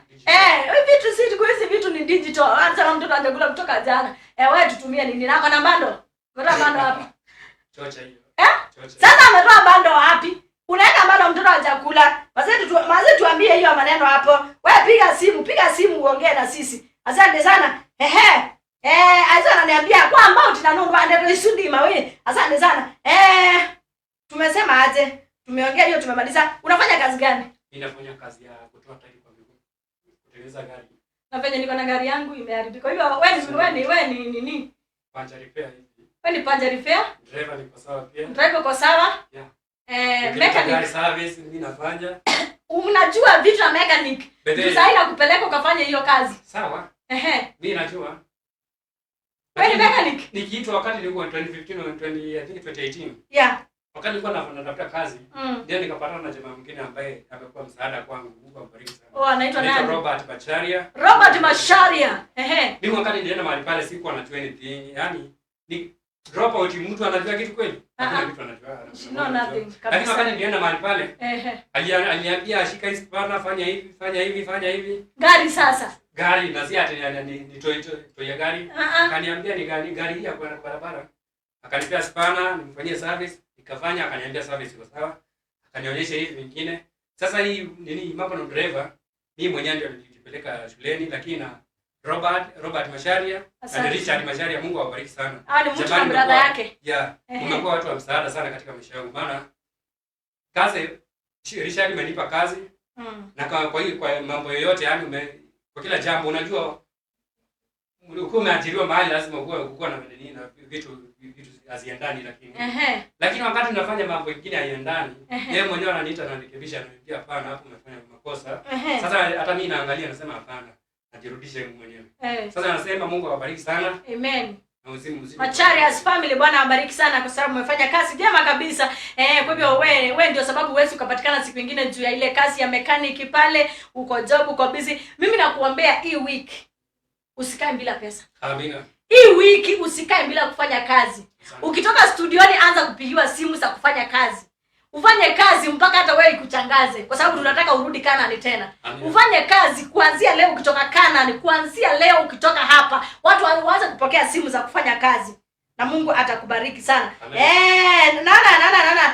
Si unicheze producer, angalia wimbo ambayo imeitishwa hapa kama iko pale yake Favor. Asante sana naendelea kuangalia song yako kama itakuwa pale. Na nimesema hapa tukiingia pale kwa madhabahu make sure umeshare the link, make sure watu wamecomment na tumewasalimia sana. Na Evangelist Patrick unaniambia uko church wapi tusalimia watu wa church. So wale watu ambao wanatoka church sasa hivi tunatakia lunch poa. Lunch poa ni kwa Geshi, lunch poa kwa Tiko, lunch poa kwa Mr. Bira, lunch poa kwa mgeni wetu MC Kinengo, lunch poa kwake. Na mambo ikue sawa sawa pale. Watu naona mko tunde kabisa, mko sawa kabisa. Tunaenda kutamatisha show yetu ya siku ya leo na yeye MC Kinengo amekuwa msaada kwetu, amekuwa mtu wa maana sana, ameingia show zetu na mambo imekuwa sawa. Nataka uingie pale, waambie watu watakupata wapi YouTube, waambie namba zako vile unaweza pata, waambie vile umefurahia na Kanani na uwasalimie na tuendelee kumalizia. Hallelujah. Bwana wabariki sana jamani kwa wale ambao mlikuwa online, umetufuatilia. Wengine yaani umetupa motisha. Unajua hii kazi bila hata wakati unaingia Facebook. Wakati unaingia Facebook uone hakuna likes zote zile. Hata unakaa na video unakufa moyo. Baadaye Mungu awabariki sana. Nataka niwaambie majina yangu MC Kinengo kienda YouTube, MC Kinengo Junior, utanipata mahali pale. Nyimbo zangu sijaweka nyingi sana lakini nazidi tu naendelea kufanya mpango ziweko video. Niweko mahali pale. Siku mingi ile angalia hata wakati unaingia mahali pale ukiangalia unafurahia. Na hata sasa unafurahia si hata utafurahia. Namba yangu ya simu ukitaka kunipigia mimi 0795 34 57 89. 0795 34 57 89. Hiyo ni namba wakati unataka sikiza tune. Maisikiza tune. Ukitaka kuweka sikiza tune kaa chonjo, nikupe na Mungu atakubariki. Jamani hii nyimbo hii huduma bila yangu ni support tena mbali lakini support. Ukini taenda kwa jina la Yesu. Unaenda kwa SMS vile venye unaandika ingia kwa SMS pale. Unaandika sikiza. Unaacha nafasi kidogo tu. Unaacha nafasi. Unaandika 5291 496. 5291 496. After that unaenda hapo vile unatuma 80 kwa 811 na Mungu anakubariki kwa jina la Yesu. Unatuma rudia tena hiyo sikiza tune. Unaenda pale kwa message unaandika sikiza tune. Unaandika sikiza tune, unaacha nafasi kidogo, unaandika 5291 496. 5291 496. Ukinipigia simu pia hiyo ni namba yangu utapata sikiza tune yangu mahali pale. Una press na Mungu atakubariki. Amen. Una press 11 mara 3. Yeah. Aya, salimia watu kadhaa pale tumalizie. Salimia kina mom, dad, wife, lovely one, only one. Ningependa niwasalimu tena, nisalimie mamangu mahali popote alipo. Yaani Mungu akubariki maana ni wazie ngomba Mungu hakuna grace. Kabisa. Mama ni wazie ngomba, una ndo kwaje wewe? Baba yangu salimika sana kwa mahali pale. My boss Richard Kamili. Adelisia. Yaani huyo Adelisia by the Mungu abariki sana. Maana wakati nilikuwa nazidiwa kanda yangu mvideo, yeye mwenyewe ndiye alinisupport. Watu wengi wakanisupport. Na wenye walisimama nami Mungu awabariki sana. Na Mungu azidi kuwatia nguvu. Mahali pale mama nimewasalimu kwa jina la Yesu. Na mbarikiwe sana. Marafiki zangu upload pia mbarikiwe maana siwezi waandika majina yenu nyinyi wote nikuja niwasalimia hapa. Barikiweni sana na Mungu atende mema. Mwenye hajasikia jina yake hapa nikimsalimia siku nyingine tunasalimiana na Mungu atabariki. Mbona hujasalimia be? Ndio nataka nisalimie be. Vision. My sweetheart. Faith. Babe. Faith mwene chalo. Faith mwene chalo. Mimi mahali popote ulipo, go church. Bwana Ningefanya makosa. Usifanye. Tukaruka kuna zile. Nilikuwa karibu kusahau na babangu. Tukaruka kuna agenda. Ekuti. Yeah. Kuna zile. Bedre Apostle Geoffrey Odiek, nimekusalimia kwa jina la Yesu na Mungu akusaidie na Mungu akupe nguvu. Ukiwa na maimamu Rispa, Mungu akubariki. Salimia washirika mahali pale. Na mbarikiwe. Amen. Amen. Nisalimia Maikili ambaye anaitwa Mogo. Mark Mogo. Barikiwa sana. Amen. Na Mungu akutende mema. Amen. Barikiweni sana. Umefeel aje kana unaweza rudi tena ama wewe? Hapa mahali kana nimefeel vizuri, hadi nimefikiria yani hata nikipewa kitano naweza lala hapa. Kwa kesho mara. Yaani unajua kuna bandu wengine unavikanga yani unasukuma ati wewe kafanya hivi. Lakini hapa wakati nimeingia hapa nimeshukuliwa vizuri kiheshima, nikaambiwa fanya hivi na fanya hivi. Na mambo iko sawa. Jamani Canan FM Radio TV, Mungu awabariki sana na Mungu atie nguvu. Na msidi kwenda mbele kwa jina la Yesu. Amen. Asante sana. Dmawii kanga nimeshukuru sana kwa sababu nimekuita na ukakuja na ukaharibu wakati wako, muda wako kwa kosa kwenda kanisani. Labda kuna mahali una participate kwa kosa kwenda ukakubali. So mimi nashukuru sana kwa sababu umekubali mwito wa kuja kana radio. Tunataka ukienda uniletee wengine wengi sana. Huwa tunapenda sana hao waibaji wako wadogo. Sasa kama umeingia kana lazima nyimbo zako zitakuwa zinachezwa. Nyimbo zako tutakuwa tunacheza, as long as zimeingia kana tutakuwa tunacheza nyimbo zako, na waimbaji wale ambao wako chini ndio tunataka kuwainua, ndio mambo ikuwe yako sawa kabisa. Uko supu my dear, asante sana my dear. Tiko, asante sana. I love this song Shiro. Thank you guys. Please nicheze. Producer waangalie wimbo ndio tutakuwa tunaacha kwa mitambo. Asante sana. My dear uko supu. Asante sana DJ Geshe. Ananiambia niko supu. Asante sana. Jeff Geoffrey, huyo ni pastor. Ananiambia Apostle Geoffrey Ministry, I'm watching you from my office. Salimia hiyo ofisi yako wenye wanaleta chai hapa na uambie watusambazie. James, lakini huyo ni babangu. Yeye salimia kwa jina la Yesu. Huyo ndio baba kiroho. Huyo ndio babangu sasa. Wewe Apostle Jeff Geoffrey, tumekusalimia hapa Kanani. Wewe mwambie akuje Kanani, akuje kuhubiri, akuje kupeana hii injili. Anasema kwa hapo kwa ofisi ametusalimia. Amina, nimesalimika. Mungu ambariki na msidi kumwongezea. Kwa sababu si watu wengi wanaweza kubali kupea nafasi. Uache taji usiku waende, hapana, hawange kubali, lakini tunashukuru sana kwa Apostle Geoffrey. Mungu akubariki sana. Keep up the work, good work Dmawii na MC. Asante sana, tumeshukuru. Please wimbo yangu my dear. Thank you guys. Shiro come please. Ndio tunaangalia producer alete hiyo wimbo ndio ipate kuachwa pale ikichezwa pale. Asante sana producer, anaendelea kufanya maneno hapa. Mambo yako sawa kabisa. Kwa hivyo sisi tunashukuru sana kwa sababu mmekuwa pamoja na sisi. Wengine hata wajaenda kanisani mnatuangalia, wengine mmeweka bado zenu mkatuangalia na mambo ikawa iko sawa kabisa. Kwa hivyo sisi tunashukuru kabisa kwa muda wenu ambao mmekuwa pamoja. Tupatane hapa kesho. Kesho niko na muimbaji. Kesho kuna muimbaji ambaye anaingia hapa anaitwa Kate Mwende atakuwa hapa kesho. Saa 5 tupatane tu ile masaa. Kate atakuwa hapa kutoka Matu. Watu wa Matu mkae tuned kabisa kwa sababu kesho tuko na muimbaji ambaye ametoka pande za Matu na tunafikiri ya kwamba amejiami kabisa, atakuja kutuletea mambo mazuri kabisa. Kwa hivyo ukae tuned kabisa na mambo yatakuwa sawa kabisa. MC producer ananiambia hiyo song ambayo inaitwa Thank You Guys Shiro hadi haiko. Na make sure nikitoka hapa kesho nacheza hiyo song. Nitaicheza kesho. Lazima nitaicheza. Ananiambia hiyo song ameangalia na ipatikani pale. Kwa hivyo kesho nitacheza hiyo song na Mungu atawabariki. Sijui kama producer ile song yake muimbaji wetu mgeni kama imekuwa tayari tuache nayo kwa mitambo yetu ya Canan Radio FM na mambo yatakuwa murua kabisa. Kwa hivyo unaweza tuangalia kama hiyo song imeisha ndio tuache nayo hapa. Nimetuma link. Asante sana. Umetuma link wapi jamani? Sijaona hiyo link ya hiyo song imetuma wapi jamani. Asante sana. Songesha anasema nimetuma link.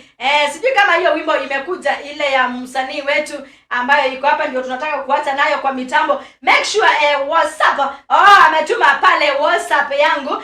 Nita make sure nimedownload kesho nikuchezea, kwa sababu hapa haipatikani hapa jamani. Hiyo song ya huyo muimbaji wetu akina ningependa sijui sasa hiyo wimbo ningekuwa ninataka kusikiza kidogo.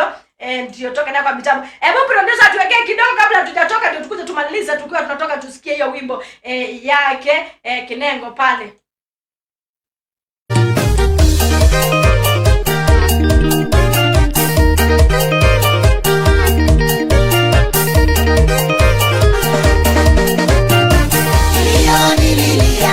Imefika mwisho, maombi yangu mimi Mungu ameyajibu. Nililia, imefika mwisho, maombi yangu mimi Mungu ameyajibu. Nililia wokovu, Mungu alikiona na tena akakijibu. Nililia, imefika mwisho, maombi yangu mimi Mungu ameyajibu. Nililia wokovu, Mungu alikiona na tena akakijibu. Nililia, imefika mwisho, maombi yangu mimi Mungu ameyajibu.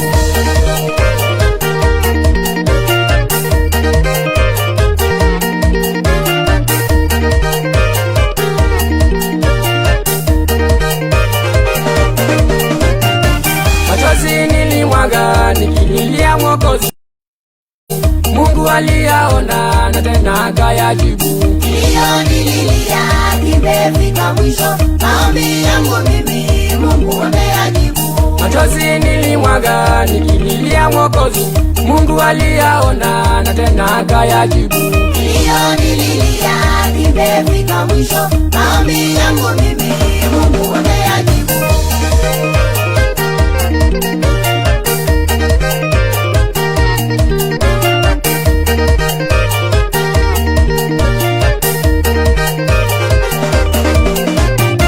Sadaka nilitoa nikililia Mwokozi, Mungu aliona na tena kaipokea. Nililia, imefika mwisho, maombi yangu mimi Mungu ameyajibu. Sadaka nilitoa nikililia Mwokozi, Mungu aliona na tena kaipokea. Nililia, imefika mwisho, maombi yangu mimi Mungu ameyajibu.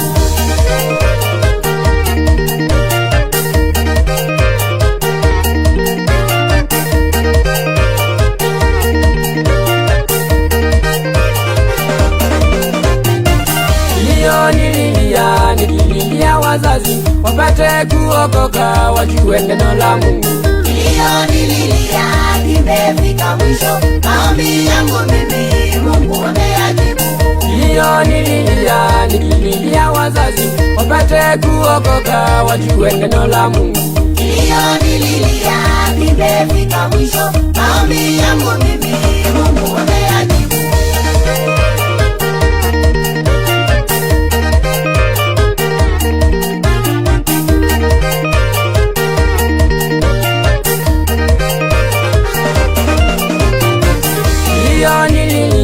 Nililia taifa tupate amani na Mungu amesikia. Nililia, imefika mwisho, maombi yangu mimi Mungu ameyajibu. Nililia taifa tupate amani na Mungu amesikia. Nililia, imefika mwisho, maombi yangu mimi Mungu ameyajibu.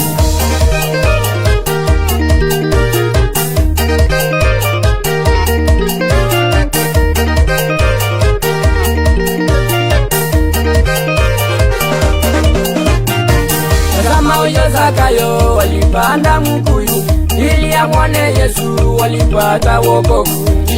Nililia, imefika mwisho, maombi yangu mimi Mungu ameyajibu. Tazama huyo Zakayo walipanda mkuyu ili amwone Yesu, walipata wokovu. Nililia, imefika mwisho, maombi yangu mimi Mungu ameyajibu.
wetu wa Kenya.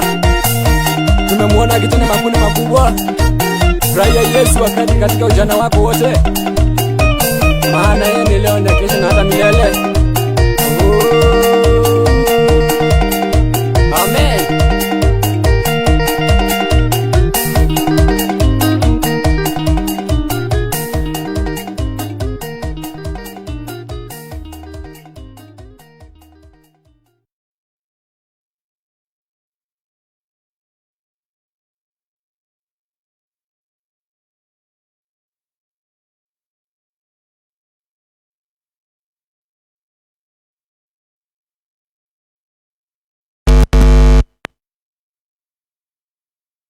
Asante sana mashabiki wetu.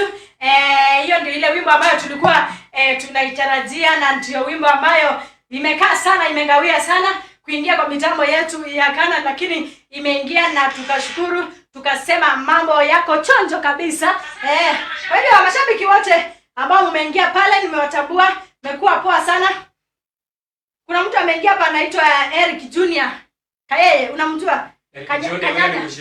Kanyanya pamoja. Eric Junior Kenyanya. Anasema salimia Kinengo sana from the Feet of Jesus Christ Family Church. Yeah. Tunampenda and we will support him sana. By the way, msupport kwa mitambo yetu. Make sure umeshare your broadcast Eric Junior, na Mungu akubariki sana. Asante sana Kinengo. Tumetamatisha show yetu ya siku ya leo. Watu wale wa pale kanisani inaitwa Feet of Jesus, msalimike sana, wameniambia wanakupenda sana. Mungu ni mwema. Kwa hivyo tunaomba ukasafiri salama, uende poa. Kuna another thing unataka kusema? Wimbo tumesikia imegawia sana, lakini unasema asante Mungu kwa maombi ambayo niliyoyaomba. Yeah. Mimi sina zozote, sina yote ninasema. Yeah. Ile kusema tu mbarikiwe. Muwe na siku njema. Amen. Amina. Kwa hivyo asante sana mashabiki wetu. Bye bye. Kesho usibanduke hapa, nataka kuwa pamoja nawe kesho na Keita Mwende. Kwa hivyo mambo yatakuwa sawa kabisa huko na Dmawii kanga siku ya leo ya Jumapili. Nimefurahia sana kuwa pamoja na nyinyi. Nawapenda sana mashabiki wangu na walomboto. Bye bye.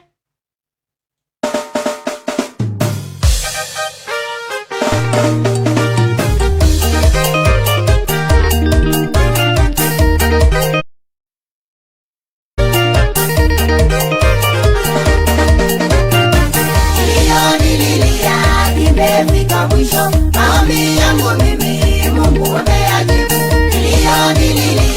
Imefika mwisho, maombi yangu mimi Mungu ameyajibu.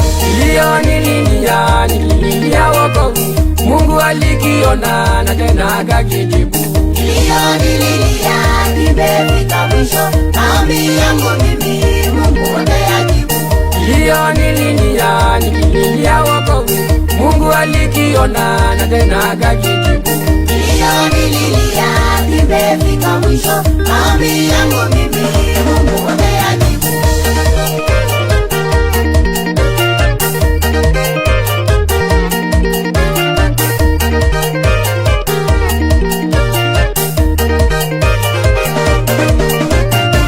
Machozi nilimwaga nikililia Mwokozi, Mungu aliyaona na tena akayajibu. Imefika mwisho, maombi yangu mimi Mungu ameyajibu. Machozi nilimwaga nikililia Mwokozi, Mungu aliyaona na tena akayajibu. Imefika mwisho, maombi yangu mimi Mungu ameyajibu.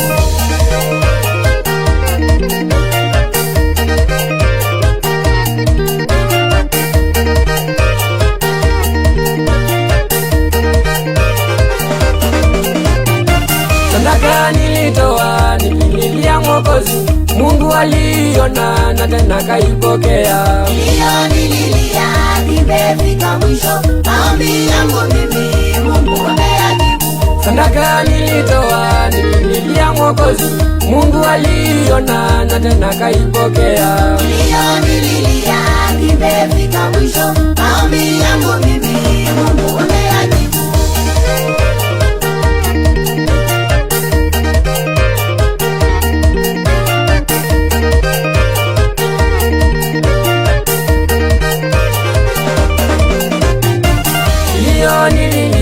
Nikililia kuokoka wajue neno la Mungu. Kilio nililia kimefika mwisho, maombi yangu mimi Mungu ameyajibu. Kilio nililia nikililia wazazi wapate kuokoka wajue neno la Mungu. Kilio nililia kimefika mwisho, maombi yangu mimi Mungu ameyajibu.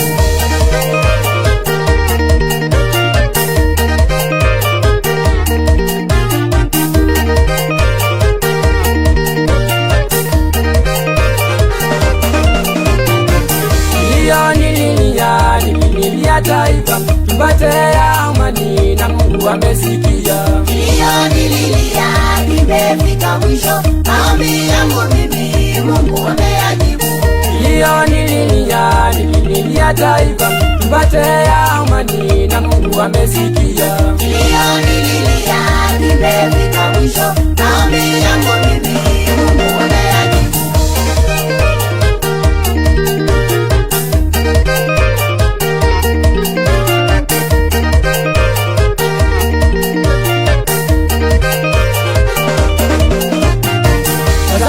Zakayo walipanda mkuyu ili amwone Yesu, walipata wokovu. Kilio nililia kimefika mwisho, maombi yangu mimi Mungu ameyajibu. Tazama huyo Zakayo walipanda mkuyu ili amwone Yesu, walipata wokovu. Kilio nililia kimefika mwisho, maombi yangu mimi Mungu ameyajibu.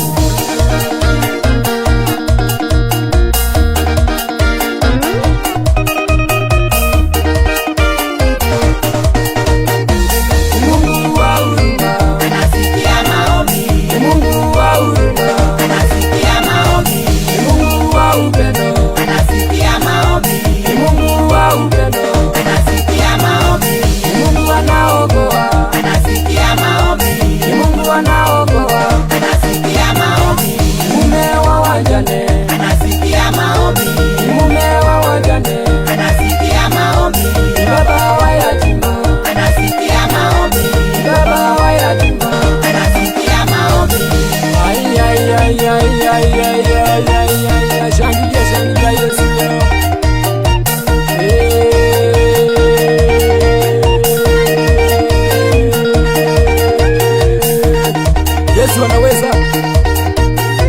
ni Mungu anayeweza, tena anatawala katika nchi yetu ya Kenya. Tumemwona akitenda makuna makubwa. Furahia Yesu wakati katika ujana wako wote, maana yeye ni leo na kesho na hata milele.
aliona na tena akakijibu.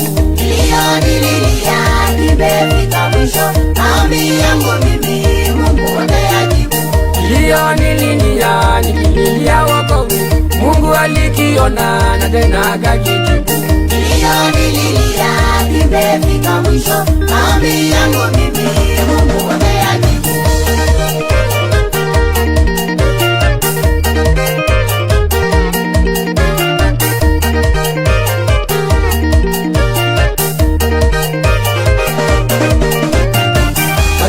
Nilimwaga nikililia Mwokozi, Mungu aliyaona na tena akayajibu.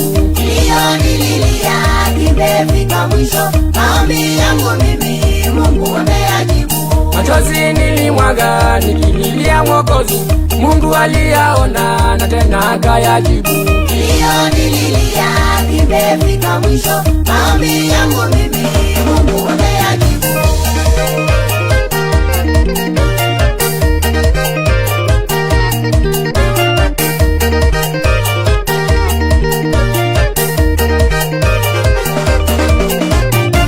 Sadaka nilitoa nikililia Mwokozi, Mungu aliona na tena kaipokea. Kilio nililia kimefika mwisho, maombi yangu mimi Mungu ameyajibu. Sadaka nilitoa nikililia Mwokozi, Mungu aliona na tena kaipokea. Kilio nililia kimefika mwisho, maombi yangu mimi Mungu ameyajibu.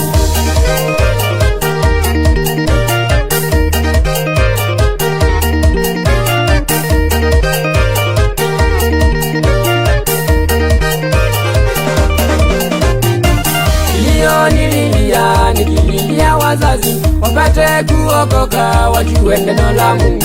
Kilio nililia kimefika mwisho, maombi yangu mimi Mungu ameyajibu.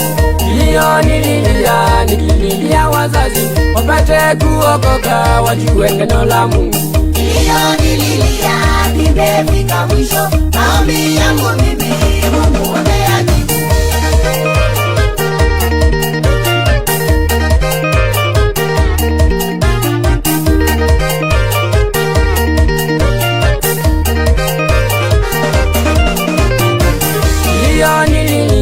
Nililia taifa tupate amani na Mungu amesikia. Kilio nililia kimefika mwisho, maombi yangu mimi Mungu ameyajibu. Kilio nililia taifa tupate amani na Mungu amesikia. Kilio nililia kimefika mwisho, maombi yangu mimi Mungu ameyajibu.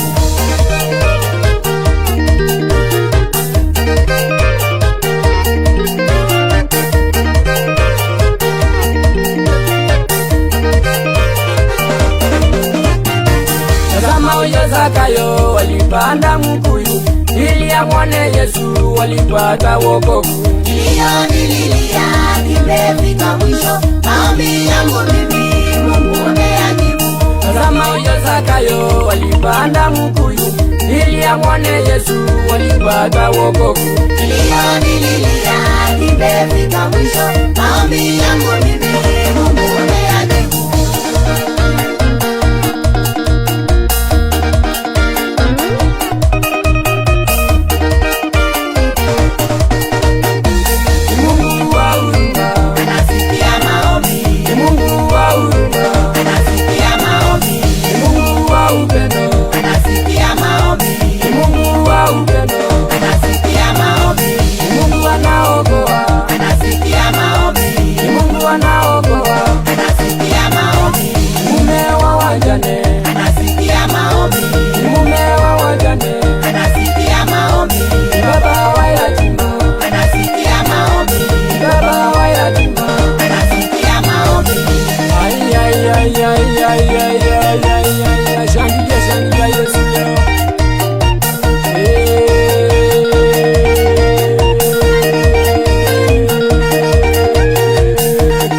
Yesu anaweza, ni Mungu anaweza, tena anatawala katika nchi yetu ya Kenya. Tumemwona akitenda makuna makubwa. Furahia Yesu wakati katika ujana wako wote. jana, ni leo na kesho na hata milele. Amen.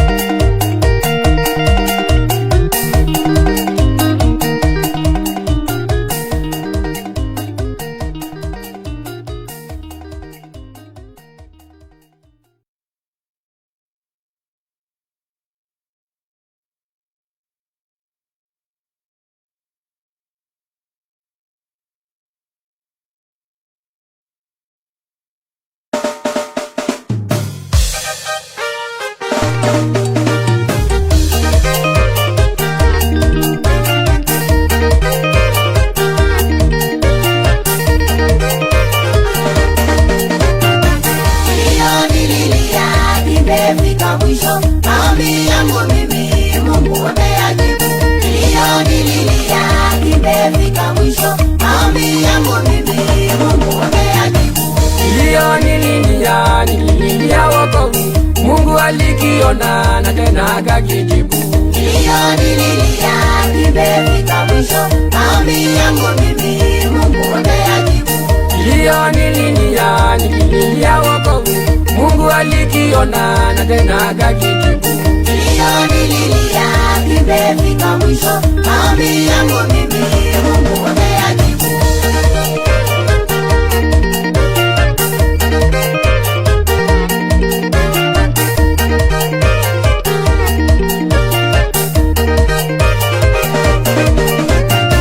Machozi nilimwaga nikililia Mwokozi, Mungu aliyaona na tena akayajibu. Kilio nililia kimefika mwisho, maombi yangu mimi Mungu ameyajibu. Machozi nilimwaga nikililia Mwokozi, Mungu aliyaona na tena akayajibu.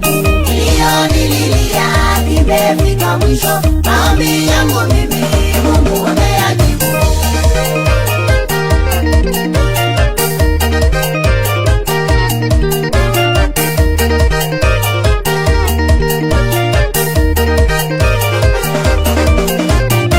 Sadaka nilitoa nikililia Mwokozi, Mungu aliona na tena kaipokea. Kilio nililia kimefika mwisho, maombi yangu mimi Mungu ameyajibu. Sadaka nilitoa nikililia Mwokozi, Mungu aliona na tena kaipokea. Kilio nililia kimefika mwisho, maombi yangu mimi Mungu ameyajibu.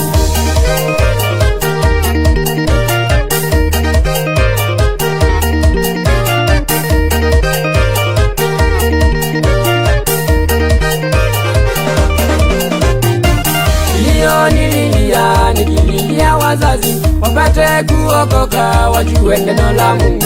Kilio nililia kimefika mwisho, maombi yangu mimi Mungu ameyajibu.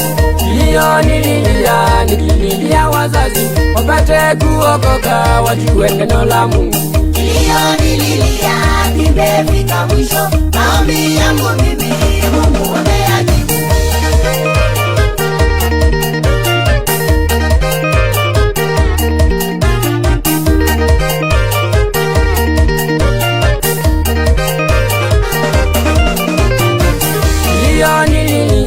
Nikililia taifa tupate amani na Mungu amesikia. Kilio nililia kimefika mwisho, maombi yangu mimi Mungu ameyajibu.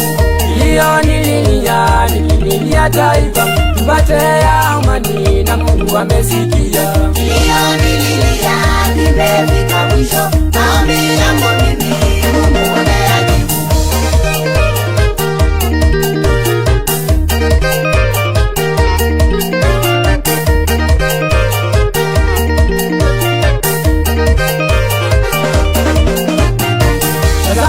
Zakayo walipanda mkuyu ili amwone Yesu, walipata wokovu. Kilio nililia kimefika mwisho, maombi yangu mimi Mungu ameyajibu. Tazama huyo Zakayo walipanda mkuyu ili amwone Yesu, walipata wokovu. Kilio nililia kimefika mwisho, maombi yangu shangilia Yesu leo.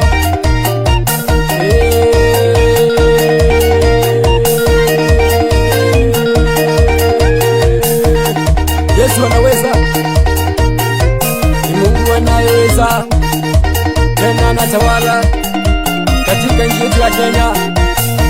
Tumemwona akitenda makuni makubwa. Furahia Yesu wakati katika ujana wako wote, maana yeye ni leo na kesho na hata milele.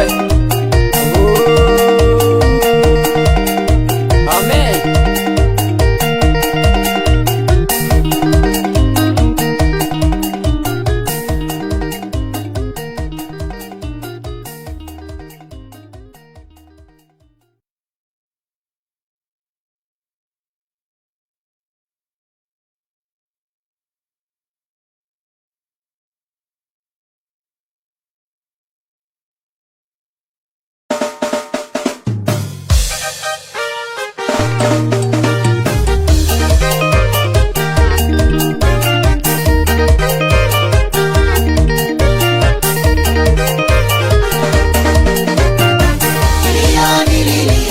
Imefika mwisho, maombi yangu mimi Mungu ameyajibu.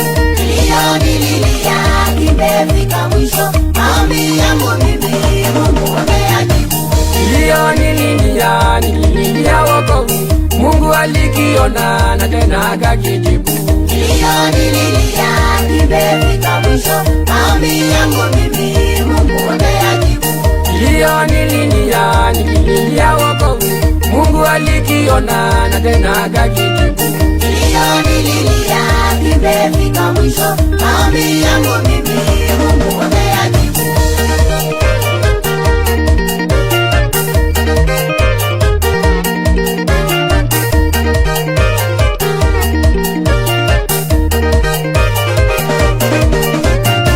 Machozi nilimwaga nikililia Mwokozi, Mungu aliyaona na tena akayajibu. Kilio nililia kimefika mwisho, maombi yangu mimi Mungu ameyajibu. Machozi nilimwaga nikililia Mwokozi, Mungu aliyaona na tena akayajibu. Kilio nililia kimefika mwisho, maombi yangu mimi Mungu ameyajibu.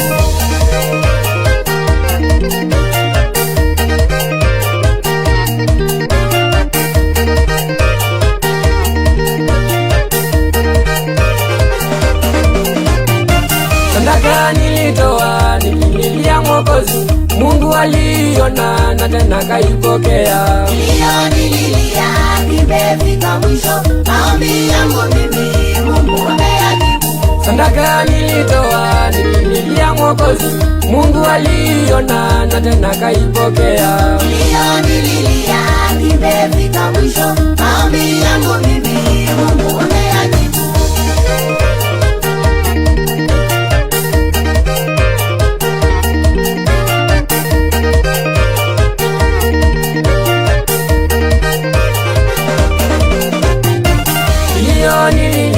Nikililia wazazi wapate kuokoka, wajue neno la Mungu. Kilio nililia kimefika mwisho, maombi yangu mimi Mungu ameyajibu. Kilio nikililia wazazi wapate kuokoka, wajue neno la Mungu. Kilio nililia kimefika mwisho, maombi yangu mimi Mungu ameyajibu.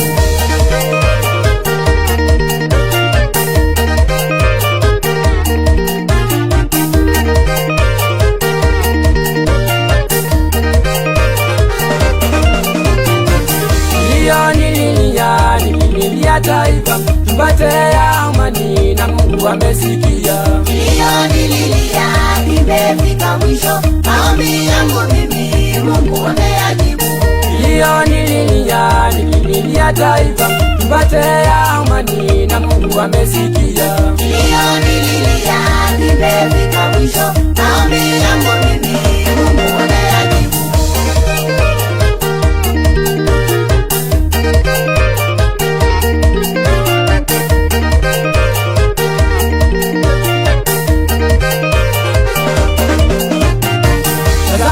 Zakayo walipanda mkuyu ili amwone Yesu, walipata wokovu. Kilio nililia kimefika mwisho, maombi yangu mimi Mungu ameyajibu. Tazama huyo Zakayo walipanda mkuyu ili amwone Yesu, walipata wokovu. Kilio nililia kimefika mwisho, maombi yangu mimi Mungu ameyajibu.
anatawala, tena anatawala katika nchi yetu ya Kenya.